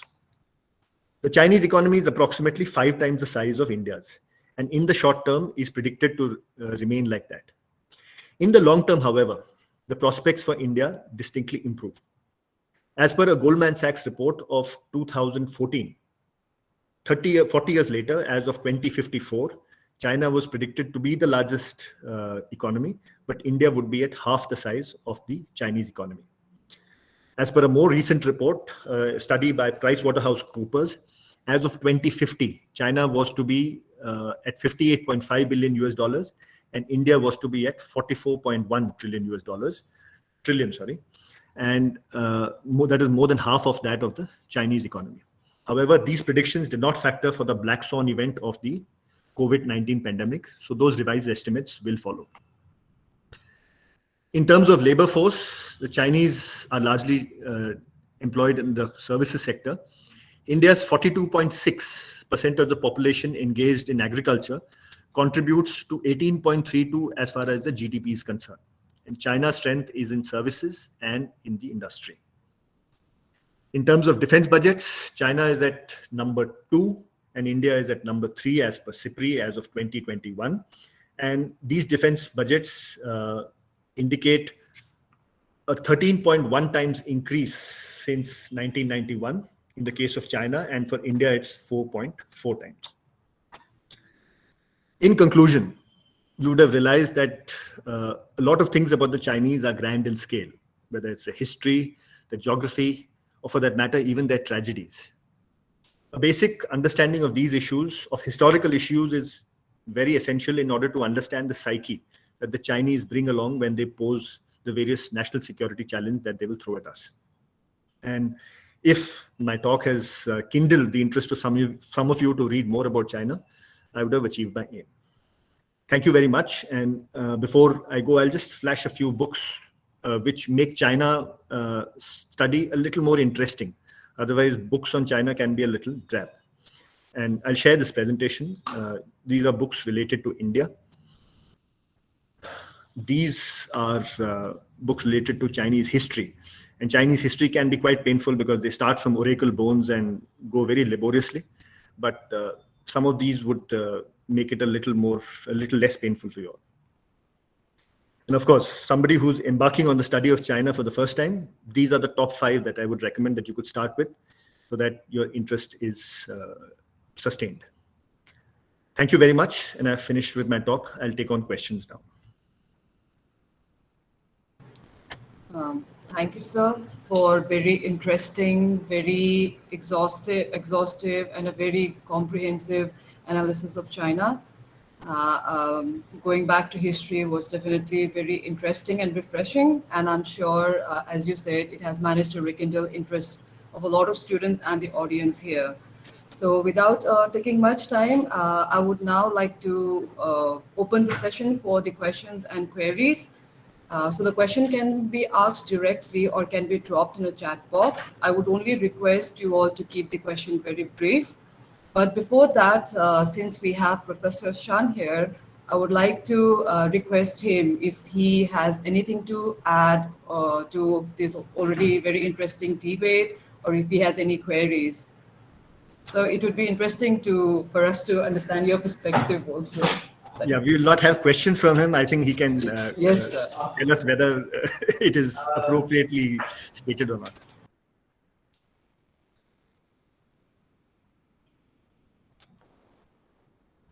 I think you'll have to unmute yourself, Professor. Sorry, yeah. Very admire that Colonel Knos, your very broad knowledge about Chinese culture and China history, especially from Qing until Qing dynasty. I think you are the first Indian that I contact that know about China history very well and very good. And especially you are a military man. If you are a scholar, I was not surprised, but you are a military man and know China very well.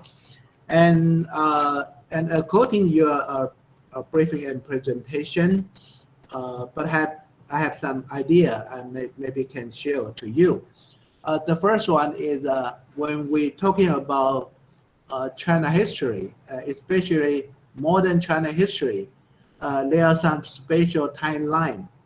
The first one is 1840, because we mentioned about Opium War is from 1840, and China, even Xi Jinping, they all said that the national humiliation is from 1840, from the Opium War.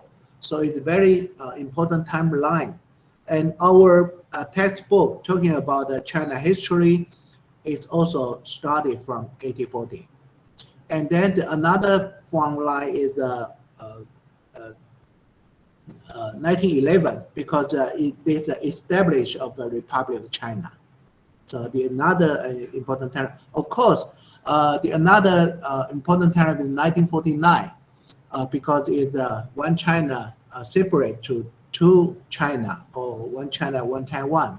So it was talking about that China or cross-strait relation. I think there's a three timeline. It's very important.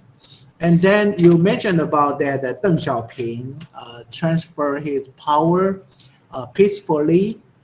Maybe you need to make attention about that, because Deng Xiaoping want to transfer his power to Hu Yaobang, but because of 1985 Tiananmen Square event, and then remove Hu Yaobang, and then let Zhao Ziyang to be the general secretary. And then after 1989, you know the incident, and then Zhao Ziyang also stepped down, and then moved to Jiang Zemin. So I think it's not called it peacefully. It's a power struggle, because Li Peng and another different faction want to change Zhao Ziyang, and Li Peng want to be the general secretary. So you can see this type of power struggle. You can already see right now in China Communist Party or Party 20 Congress, and you can see in Shanghai pandemic control, and Li Qiang want to enter the standing member of the political bureau, and someone want to make trouble in Shanghai or even Beijing pandemic control. So that is a power struggle model or style of China. And then you also mentioned about the China political system. They have a juridical, executive, and legislative. I think also because in normal political system, they have a juridical, executive, and legislative, but in China, these three systems is controlled by the party. So it's not normal three power that can check and balance. It's different from Western country in Chinese communist system. And okay, after my comment, I want to raise one question, because you mentioned about many Chinese culture and tradition. Do you think about right now that the PRC government of the CCP, their behavior, their political culture is same as before 1949 Chinese culture, or because of that, their Communist Party, what the different culture or their behavior than before the 1949? How do you compare the different? When the CCP get the power, their behavior or strategic behavior or strategic culture, they are different from before 1949, or even the Qing dynasty or another dynasty. Okay, I read this question. Thank you. Okay. No, I'll feel a little embarrassed to be answering a question to you, sir, who'd already know so much about it. But I'll still harbor a try. Now, the Chinese Communist Party today, while it claims to be the vanguard of Marxism and Leninism, is going by purely communist ideology and theory, is hardly communist in nature. Today, there are only 5 communist nations in the world. You have North Korea, Vietnam, you have Laos, and you have Cuba. And all of them are economically much poorer. And China is, of course, in a completely different shade altogether. So by saying that socialism with Chinese characteristics, you could actually just turn the whole thing on its own head and come out with it. Communism as a system denies anybody to have personal property, whereas in 2003 or 2004, under Jiang Zemin's tenure, 5792 from New Delhi to Guwahati. Would all show personal kindly leave the aircraft as you're ready for departure? My apologies. I think Jaideep has joined us sitting on a flight, which is the first for us. Jaideep, could you please mute yourself because you're on a flight and we are hearing all the comments. Cabin commandos in crossfire. Yeah, thank you, and welcome once again. Sorry about that interruption. Please continue. So the Chinese Communist Party realized that until 1979, when they stuck to socialism in the strand that was adopted by Mao Zedong, had left the country in a state of poverty and penury. And there was a need to make some changes. And that is what Deng Xiaoping brought in. So while he allowed political freedoms to continue remaining as restricted as they were, which was finally seen in the way the 1989 incident took place. But as far as economic policies are concerned, they have moved away from what can be classically called as communism. So the government as of 1949, which inaugurated the PRC, is very different from what you have today. And of course, before that, they have a history, as you know, about the dynastic cycle. And you talked about the various centuries before that. And there is always this thought that in China, that a new dynasty would come in, it would have the mandate of heaven, and thereafter then as subsequent generations of that same dynasty came in, they would become less mindful of the welfare of the people, and over a period of time that same dynasty would lose its mandate. And so this loss of mandate would be indicated by natural events such as earthquakes or by floods or famines and so on. And after the death of Mao Zedong, or close to his death in 1974, there was a major earthquake, and people portended that, yes, this is the end of the dynasty. But then what I feel is that the Chinese Communist Party has always remained ahead of the bell curve. So in 1989, they saw exactly what happened to the Soviet Communist Party, the Communist Party of the Soviet Union. And they realized that this is not the way that we should go. So they studied major powers, and there have been dominant powers in the world. For example, the Americans as of now, before them the British, before them the Dutch, before them the Portuguese, the Spanish, and going back to the 13th century, you had the Mongols. But the Chinese Communist Party apparently has also studied the second grade powers that tried to gain, to make an attempt at supremacy and failed. And that includes Wilhelmine in Germany, or Japan, or the Soviet Union. And they realized that all these countries have invested far more on their military without taking care of the economy. And I suppose it is Deng Xiaoping who, with his 24-character strategy, decided that let's focus on our economy, build our strengths, and thereafter go ahead. So if you were a classic communist, you will find that the Chinese Communist Party has no space for you, because they have taken in entrepreneurs. Private property is permitted, which are otherwise anathema as far as socialism is concerned. And they are getting in the technocrats. And today, while economic growth has improved, it is also that only the people who toe the political line are permitted to take the benefits of all the economy that is going on. And so therefore, everybody who is in the top rich people are mandatorily Chinese Communist Party politicians. So that's my opinion, sir, as I see from here. But I have not been to China, and I just cannot compare the knowledge that you would have. So I'll add that as a footnote with humility. Thank you very much, sir, for your comments. I'm really grateful. Thank you. Thank you, sir. Before sir, I would also, I see Dr. Venkateswaran raising his hand, but before that, we also have our friend who has recently joined the department. He is a research assistant in our school, and he's from Tibet.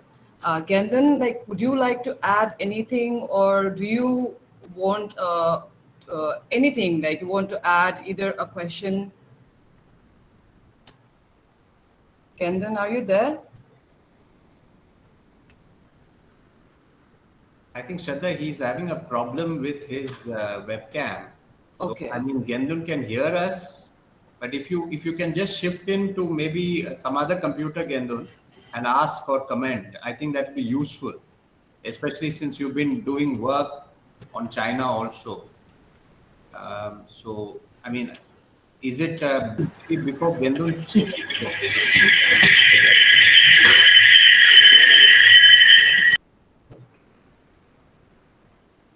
So Kendon, do you have any question or do you want to add any opinion, queries? Just unmute yourself, Gendun. Yes, thank you so much for the presentation. I have learned a lot from this your presentation, sir. But I have one question. If I'm not wrong, you have said that the Free Tibet movement has nearly vanished after 2008 Beijing Olympic, right? And then till now, after the Beijing Olympic, from 2009 to this March, uh, 159 Tibetans have committed self-immolation, and some of them are very known, very respected. Like Tsawan Nobu, he's a very prominent Tibetan singer. In this March, he sacrificed his life.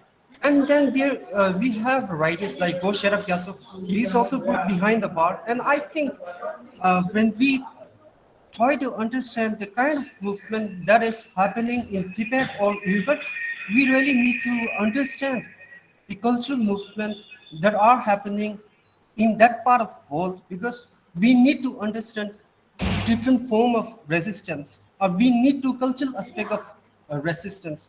As what James Scott talks about the hidden translate, to understand a upcoming movement like 2008 movement. No one had ever imagined about 2008 movement after 1987 to 89 movement. At those days, people thought that now Tibetan people will not at all protest against the Chinese state.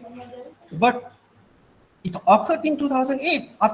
From 1987 to 2008, there wasn't a major protest or movement like what happened in 2008. So based on my observation, we are waiting for another big protest or movement like what happened in 2008, because resistance is still happening. We have Thakar movement where people celebrate culture, and on those Thakar days, Thakar is called the White Wednesday, and on Thakar, Tibetans have decided to eat only Tibetan food, speak only Tibetan language, not to visit Chinese restaurant. And I think in Uyghur part of the occupied Chinese region, Uyghurs must be doing similar thing. And so we need to understand different languages of resistance. And then, sir, I have one question. Can you please help me to answer? What do you think about, or what is your stand, or what is your take on the post-Dalai Lama Free Tibet movement? What do you think? What will happen after the death of Dalai Lama? Thank you, sir. Okay, first of all, yes, I did mention that the movement has gradually died down after the Beijing Olympic Games. And but as you say that more than 108 self-immolations have taken place. So I stand corrected as far as that is concerned. But I did follow up after that saying that the Tibetan and the Uyghur movements between them pose the biggest internal security challenge to the Chinese state. And China is spending a lot on internal security. So if the movement had, say, completely died down, then probably China wouldn't be as insecure about it as it is today. So to that effect, I agree to your point completely, and that resistance is, of course, in a different way that is being posed by the Tibetans. And certainly it shakes the Chinese as far as this methodology is concerned, because this is completely dislocating as far as the Tibetan form of protest is concerned. However, the international attention now is focused more towards Xinjiang, as you would have seen, and Tibet is not so much in the spotlight as you might want it to be. So that is another point that you may like to remember. What happens after the Dalai Lama? I'm sorry, I'm not really an enthusiast as far as the Tibetan particular question is concerned. You're aware of how the process is done for the selection of the Dalai Lama, and the Dalai Lama has kept his options open. That it could not only he could not only be in Tibet, he could be from India, from the Tibetan community here, and he could not only be a man, he could be a woman also. So he's absolutely open to the idea. He's tried to ensure whatever maximum he could do during his lifetime. But yes, this is a major question as to what will be the direction of the movement after the Dalai Lama, because he's been a figurehead, a polarizing figure. And as long as he's in the scene, the Chinese feel absolutely insecure about the movement because they know the emotional and the political weight that is carried by the Dalai Lama. But they have obviously undermined the Dalai Lama by imposing sanctions and going harshly against any countries or any head of state who have tried to support him. So it is not that the Chinese have not applied their full economic might or their political might against a person who's simply in robes. So that is the power of the Dalai Lama, and he's deeply respected the world over, especially in India. But where this will go to, that's a crystal gazing that I wouldn't like to harbor. Thank you. Thank you, sir, and as well as Gendon for the question. So, sir, you can go ahead with your question. Yeah, thank you, Shraddha. I just want to, I've just been instigated to briefly also react to what Gendun was saying and what Colonel Kanaut was saying. First of all, the Dalai Lama himself has said he's going to live until he's 113 years old, 113. So his message is there is plenty of time. And second is, increasingly it appears that we may be looking at two Dalai Lamas. One propped up by the Chinese and one possibly, following the traditional reincarnation route. The United States has recently responded by threatening severe repercussions if the Chinese decide to prop up a Dalai Lama.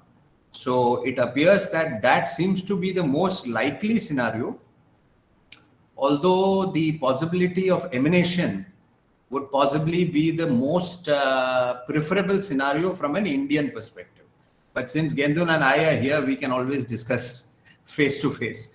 I wasn't looking to ask anything, but my question, I have two specific questions. The first one is triggered by this conversation between Professor Shen and Colonel Kanaut, where and history gives us a clue into the present and possibly an insight into the future. And as from an Indian national security perspective, I am very interested in what's happening today and how do we look at it. So when you look at somebody like Xi Jinping, who very clearly is about 68, and we know very well the kind of influence that Deng Xiaoping, for example, had until he died, although Chiang Zemin came to power in 92.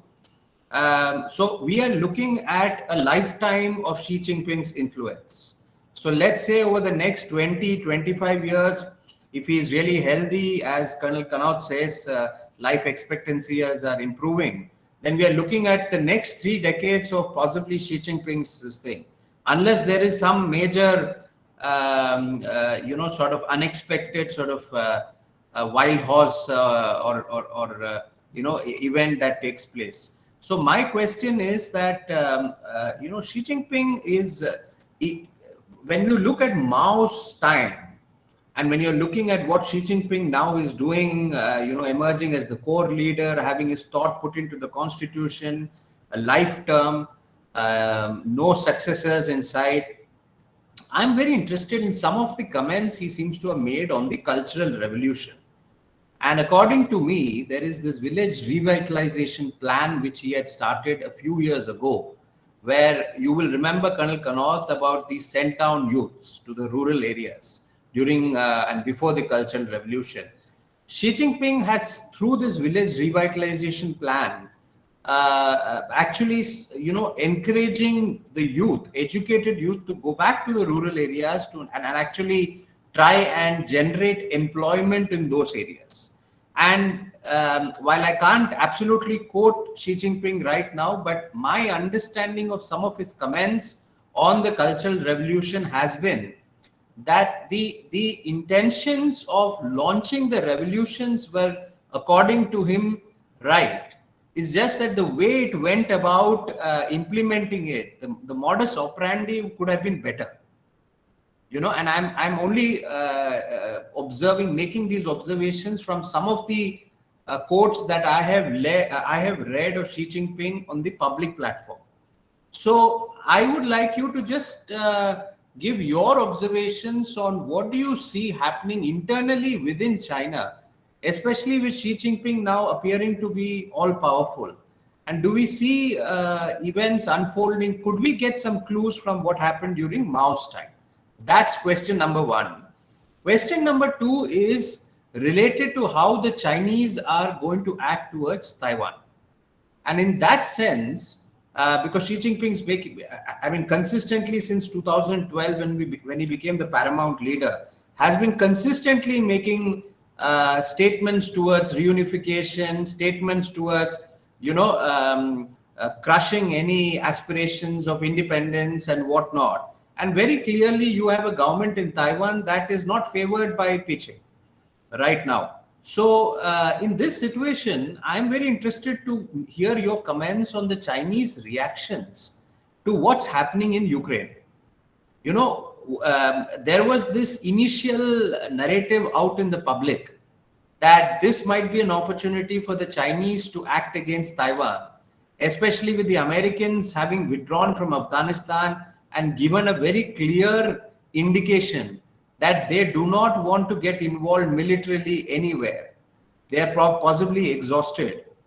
And the Russians launching this aggression against Ukraine, there was this initial sort of public narrative about how the Chinese might act against Taiwan.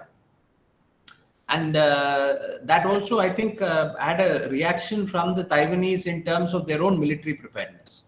But we haven't seen that happen. But the Chinese are obviously very closely watching what's happening in Ukraine. So I'd just like you to comment on both these. Thank you. Okay. First, I'll just trace, and I'll also take on some aspects of what Dr. Shen had mentioned a few minutes ago.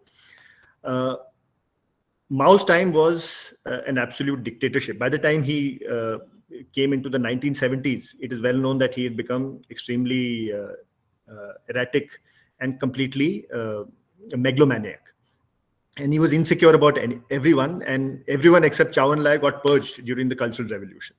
So he was very insecure, and he was a typical tin pot dictator by the time he died in 1976. Now, when Deng Xiaoping came in, he had suffered at the hands of Mao during the Cultural Revolution, and his son had been thrown off from a multi-story building and remained a cripple for the rest of his life by Red Guards. And so he tried to get the society back. And Deng was invariably seen as somebody who was benign and accommodative of everyone. And he had the PLA support because, and he was very in favor of the PLA because the PLA had supported him during the Cultural Revolution when he was exiled. Now, Deng at that point of time initiated, and that is something that I was mentioning about peaceful leadership transition. Actually, what Dr. Shen has said, I meant something else when I talked about a peaceful leadership transition system, where Deng instituted a system where there would be a cross-generational selection of leaders. So while he selected eventually Jiang Zemin, but he also selected Hu Jintao. And the selection of Xi Jinping was done by Jiang Zemin. So you are not, the procedures were set in such a way that you could not elect your own successor. And then the power of the Politburo Standing Committee was increased. And so you had a system of collective leadership so that nobody could usurp power in a way that was done by Mao during his time. So these were extremely good intentions so that China does not go back to those years. That is what I meant by peaceful leadership transition system. Now, it had its checks and balances, and Hu Jintao had selected two individuals, Hu Chunhua and Sun Zhenkai. I don't know whether I'm pronouncing it correctly or not. And in 2012, 2012, it was, even at that point of time, it was known that these were the people who were generally coming in through. And these were the two destined for the top two posts who would continue through after the 20th and the 21st National Party Congress. However, and at that point of time, when the leadership selection for the 18th NPC was going on in 2012 and the build up to it, the other contender for the top post was Pok Xilai. And Pok Xilai, because of his actions in Chongqing, had inserted the fear in the minds of the elders that this guy would probably become yet another Mao. So he was considered to be an extremist, compared to somebody like Xi Jinping, who had been completely passive, who had come from a lineage. His father was considered to be extremely liberal. He had actually supported Hu Yaobang, but had never been involved in any purges. And he was only known for positives rather than negatives. And he was a Buddhist.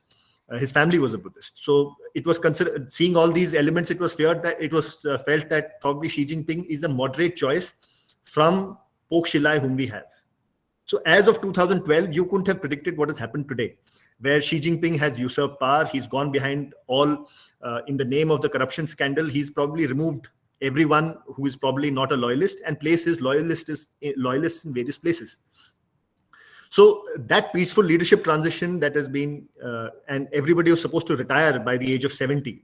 70 was supposed to be the cutoff age for continuation in the Politburo Standing Committee. And so therefore you had a system where anybody who, because these party congresses always used to be held in 2012, 2002 or 2022. So all people born in the years of 1952, 1962, 1972 were the ones who were privileged, because they would be the ones who would just about meeting this bracket. And if you look at the dates of birth of Hu Jintao or of Xi Jinping, or of these two persons I'm talking about, Hu Chunwai and Sun Zhenkai, they all match this trend that I'm talking about. So Xi Jinping has certainly surprised everyone in the world, and I'm sure it happens to the Chinese too, that he was supposed to be moderate, but he's turned out to be more red than anyone else. What could be the possible motivations? I'm not sure, but Jiang Zemin was considered a political lightweight, but then he's delivered as far as the economy is concerned. Hu Jintao, considered to be extremely passive, hardly passionate about what he spoke or how he spoke, but in his tenure from 2002 to 2012, he quadrupled the size of the economy. So in 2012, by the time Xi Jinping took power, he could rest on his oars because of the achievements of his two immediate predecessors, both Hu Jintao and Jiang Zemin. While history or Chinese traditional history may not hold them in great favor, but these two have contributed to the state that China is in today. And after, as I said, the economy has gained critical mass, now they're in a position with surplus foreign exchange reserves to do things which they couldn't have imagined before 2008 or 2009. So therefore, now the only polarizing thing that Xi Jinping could possibly do is to go back to Mao. And that probably explains why he's behaving like this. Because until 2012, he was famous for being the husband of his wife, who was the leading singer of the CCP annual National Year event. So nobody expected Xi Jinping to behave like this. How he will turn into the future, I don't know. But November 22, we were supposed to have the next generation of leaders. The sixth generation was to come, but they have been eliminated. One has been purged and one has been sidelined. So that is as far as your first question is concerned. As far as the second question is concerned, as Taiwan is concerned, again, here we have three Taiwanese respected scholars. So again, I'm a little skeptical about what I would say. As of 1949 and subsequently in the entire period after that, the reunification of Taiwan is an unfinished agenda of the Chinese Communist Party. But in all these years, they knew that America was preventing that from happening.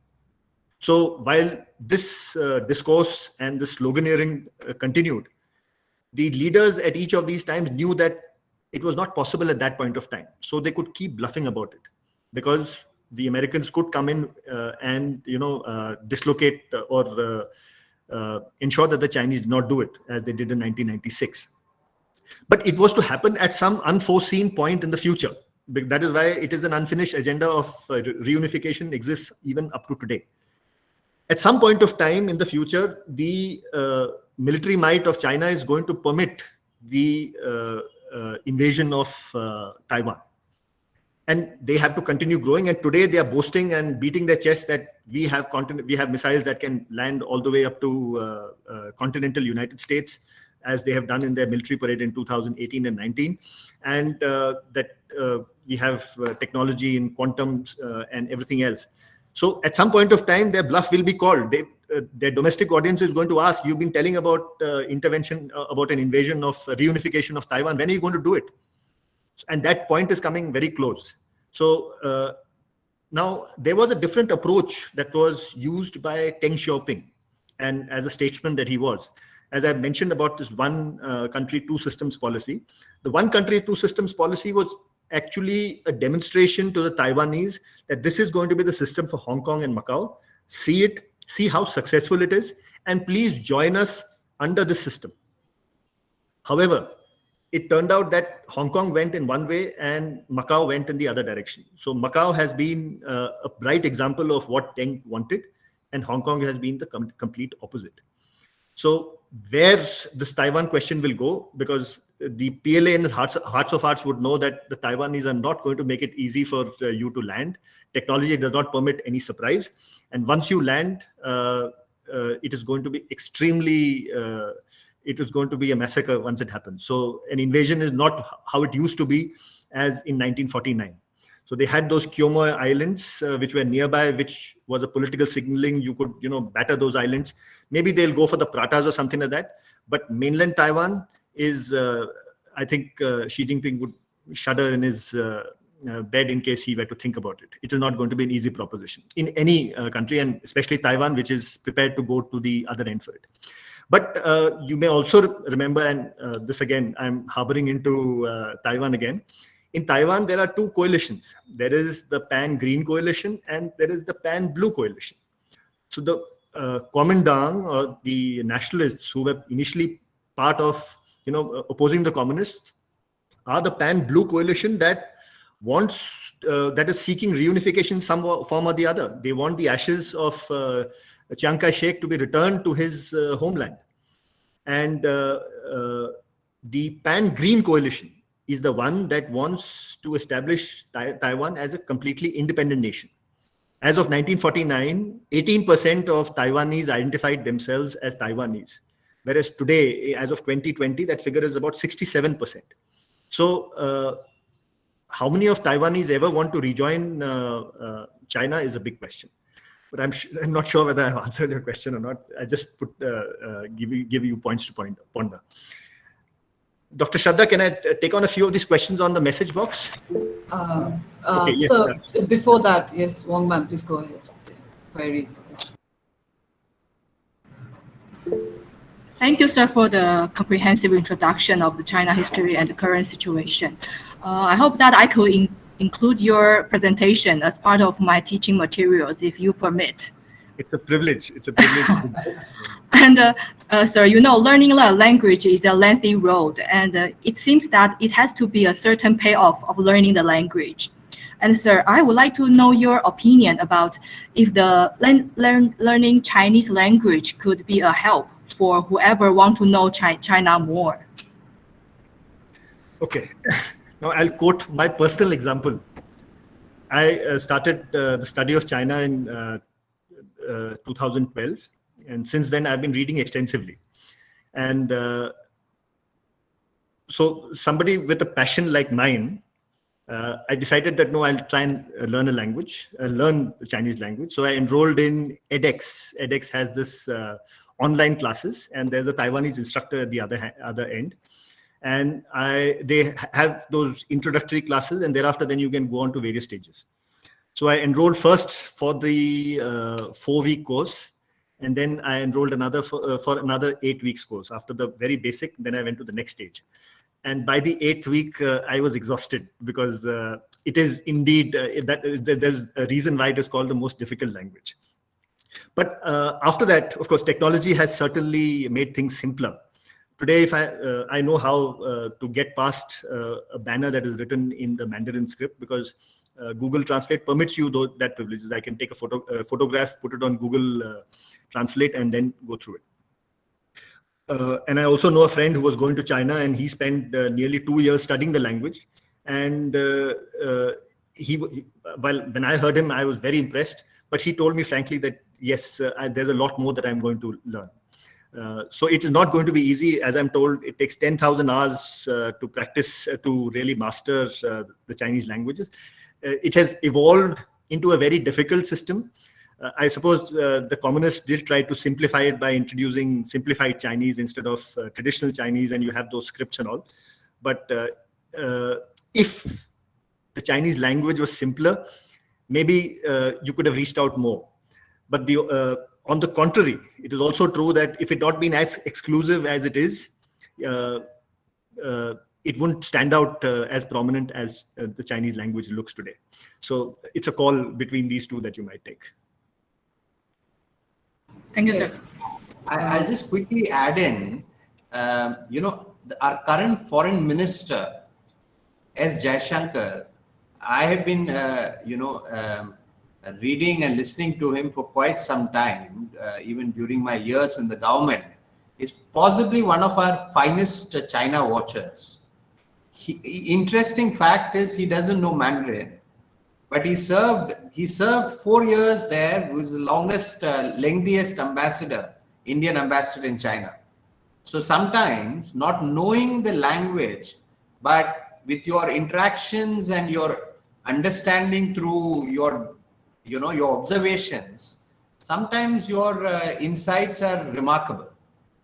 So that's just, I thought I'll add it there. Sorry, Shraddha. Thank you, sir. Before going to the chat box, we have Dr. Yang from Taiwan who has a query. So, sir, this will be the last question from the audience, and then we'll go back to the chat box. Thank you. And sorry, sir. Okay, thank you. Thank you very much. My name is Domingo Yan. I'm the Assistant Research Fellow from INDSR, which is the same institute as Professor Sun. And for your information, Professor Sun is my boss. So I'm very happy to be here. I'm very amazed by your insightful knowledge of Chinese history and your command of Chinese language. It's very impressive. I do have 2 questions. The first one is related to the gradual formation of Asian NATO, right? The so-called NATO of Indo-Pacific. I'm wondering, what is your perspective or your observation about India's stance toward this gradual formation of Asian NATO, right? And perhaps including the Biden administration's the new economic framework of Indo-Pacific, right? I think it's part of the game. So that's the first question. And the second question is, recently in Washington, there is a discourse about the so-called the rise of the non-alliance movement 2.0, right? Some scholars are talking about whether or not there will be a rise of a non-alliance 2.0, right?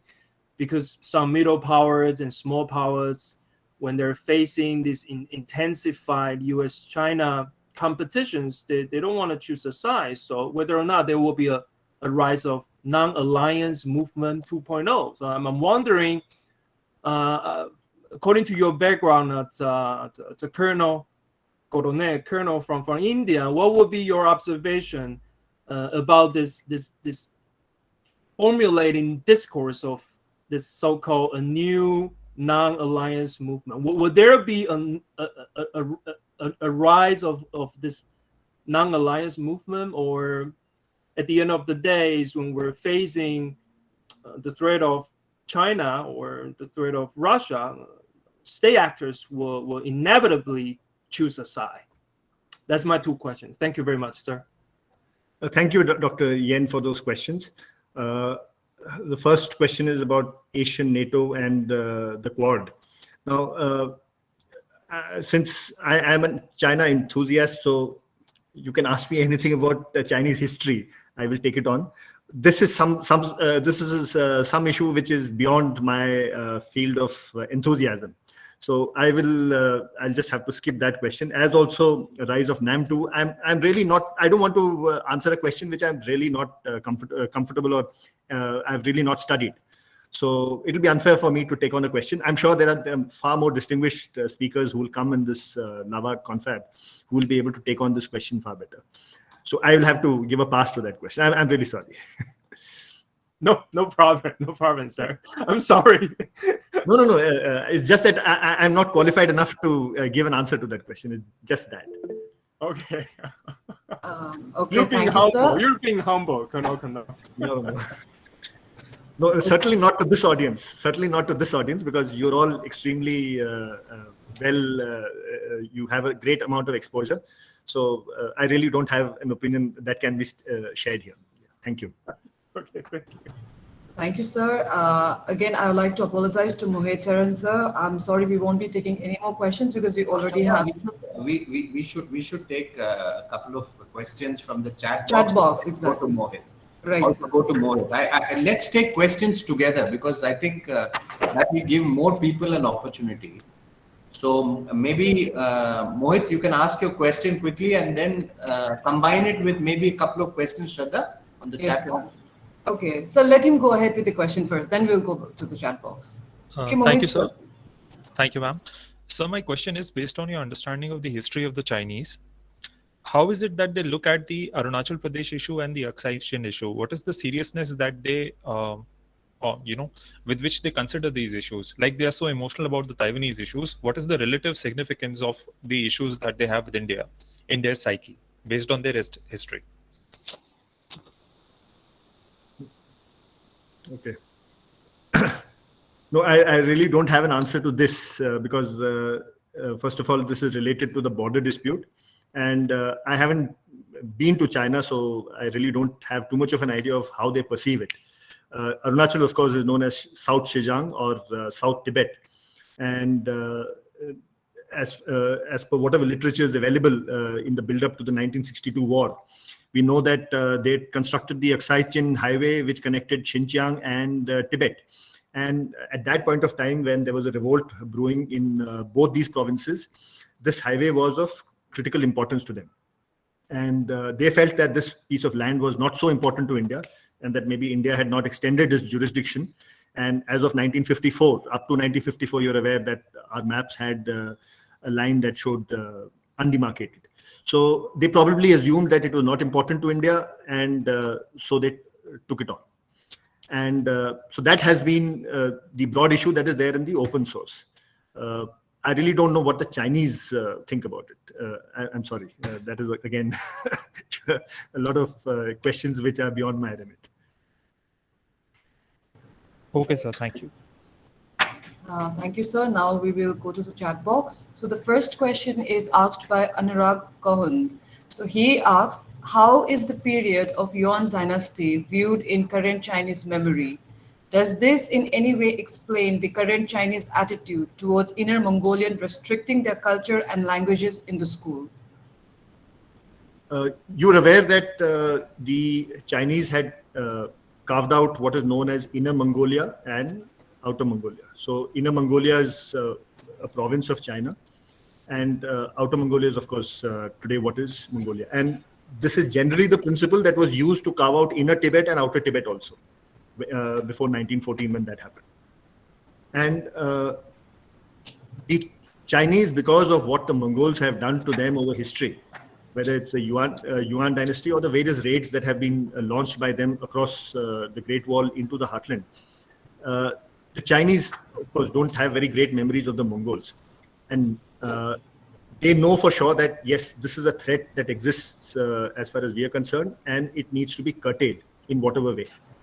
Now, the power of Chinese civilization, which is equally true in the case of Indian civilization, is that the Mongols came to China and became Mongol and became Yuans, and the Mongols came to India and became the Mughals. So both these cultures have actually assimilated. They're so strong that they have assimilated the Mongols and then transformed them. and got them into interesting interests in arts and culture, which was otherwise not a part of nomadic Mongolian culture. So that is the strength of both the Indian and the Chinese cultures. But the Chinese realpolitik ensures that, yes, we must ensure that the Mongols remain where they are and they do not pose another threat to us ever in the future. And that is why Mongolian culture is certainly restricted in Inner Mongolia. And they will continue to restrict it and ensure that it does not come up. And certainly you never hear of any breakaway movement that is happening in Mongolia. It is not in the mainstream because the Chinese Communist Party has firmly entrenched itself there. So that is as far as Mr. Anurag's question is concerned. Mr. Ravi Kumar's question is, what is the reason behind the expansionism of China? How small nations can overcome this expansionism of China? I suppose that is the question.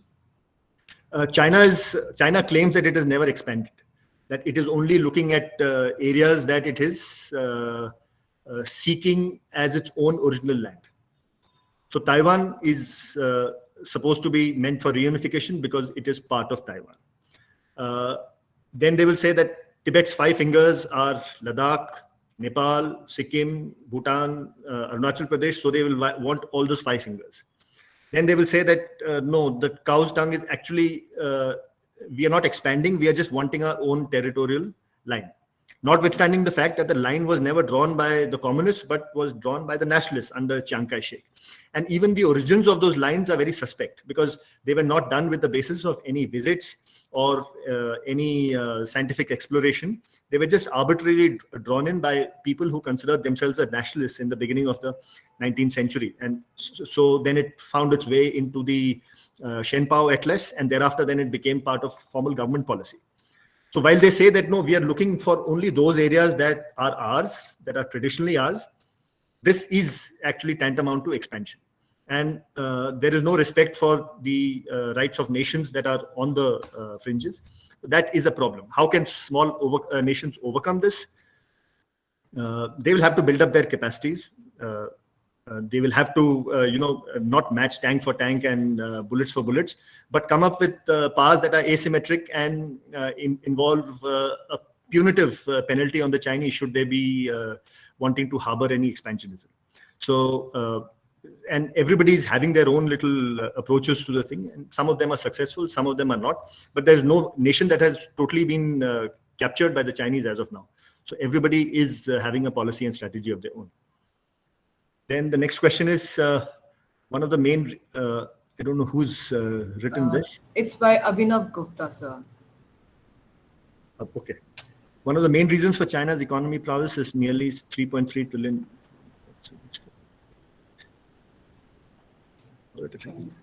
No, economy is something that I will not harbor a guess. As I said, I'm more into history. So I'll have to give a pass to that. So the last question is from Kritika Rajput. So she wants to know your opinion on the Chinese leader have feared that they're losing their grip on the ideological loyalty of the country's youth, seeing the strict restriction on the internet. So she wants to know your opinion on this. Yes. Now, we believe that if somebody were to tell us that, no, you will not get to see the internet, or you will see only this much as far as the internet is concerned, it is a restriction on our power because we've been used to democratic ideals. And you've taken these things for granted as far as India is concerned. That's our society.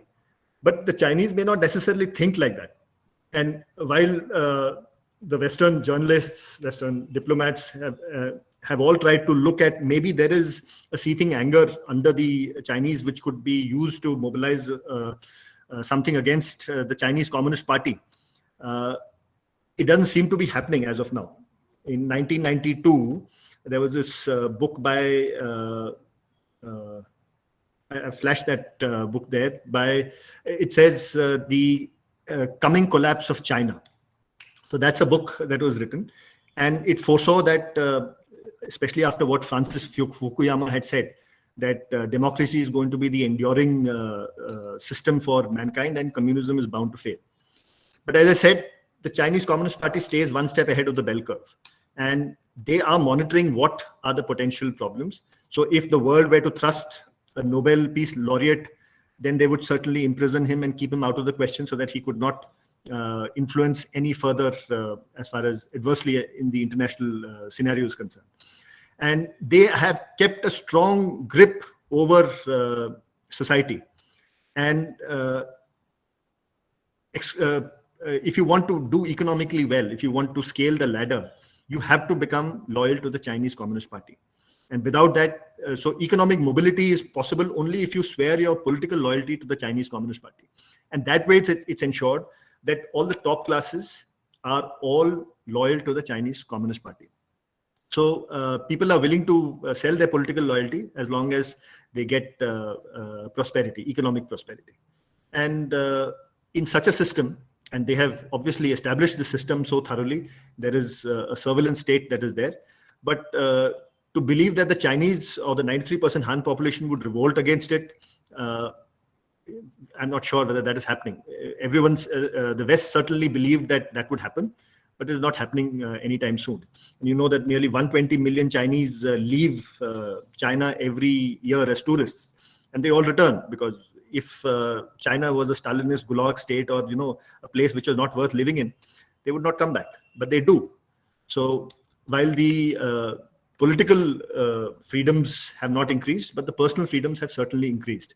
And the Chinese Communist Party is now saying that you got to notice us. Otherwise, a citizen in China probably does not even notice the Chinese Communist Party as he goes about in his daily life. But under Xi Jinping, the party has become more prominent. And certainly the party cadres are, in a major dilemma.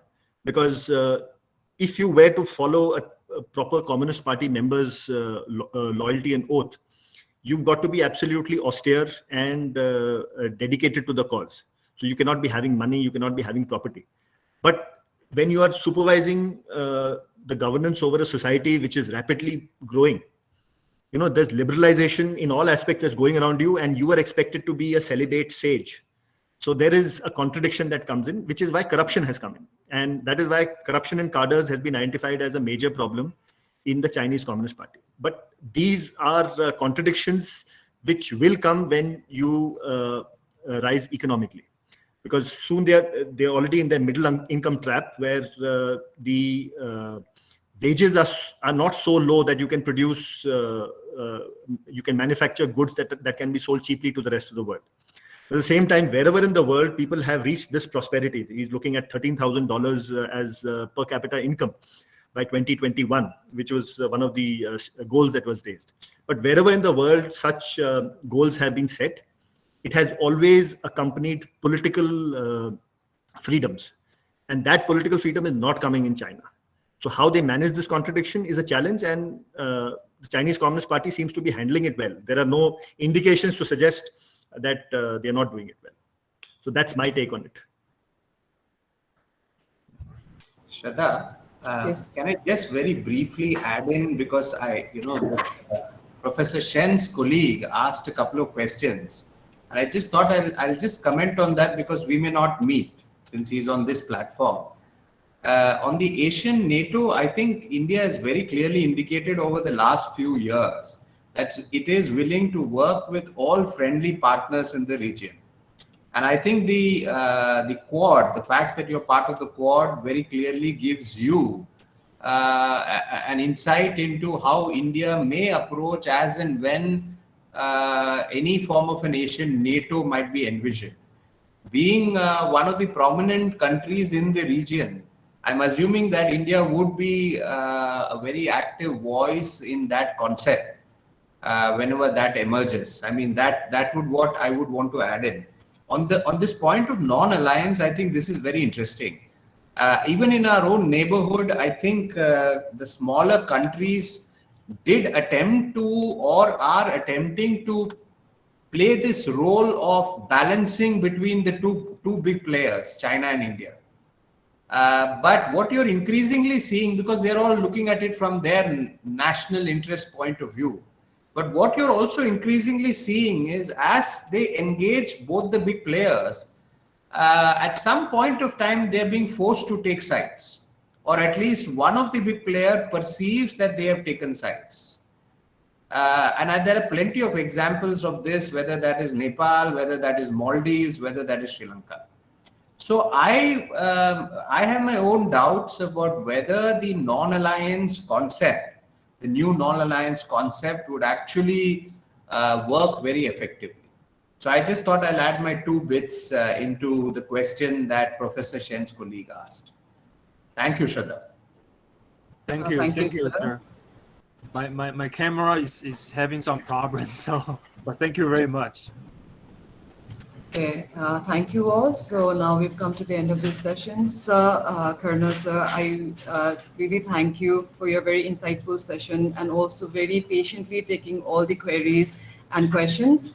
I would, and again, on behalf of my school and my colleagues and university, I would like to express my gratitude for the time you've taken for us. I would also like to extend thanks to all the participants in the audience, whom, as Venkat sir mentioned last session, are regulars, and they have really elevated our lecture series.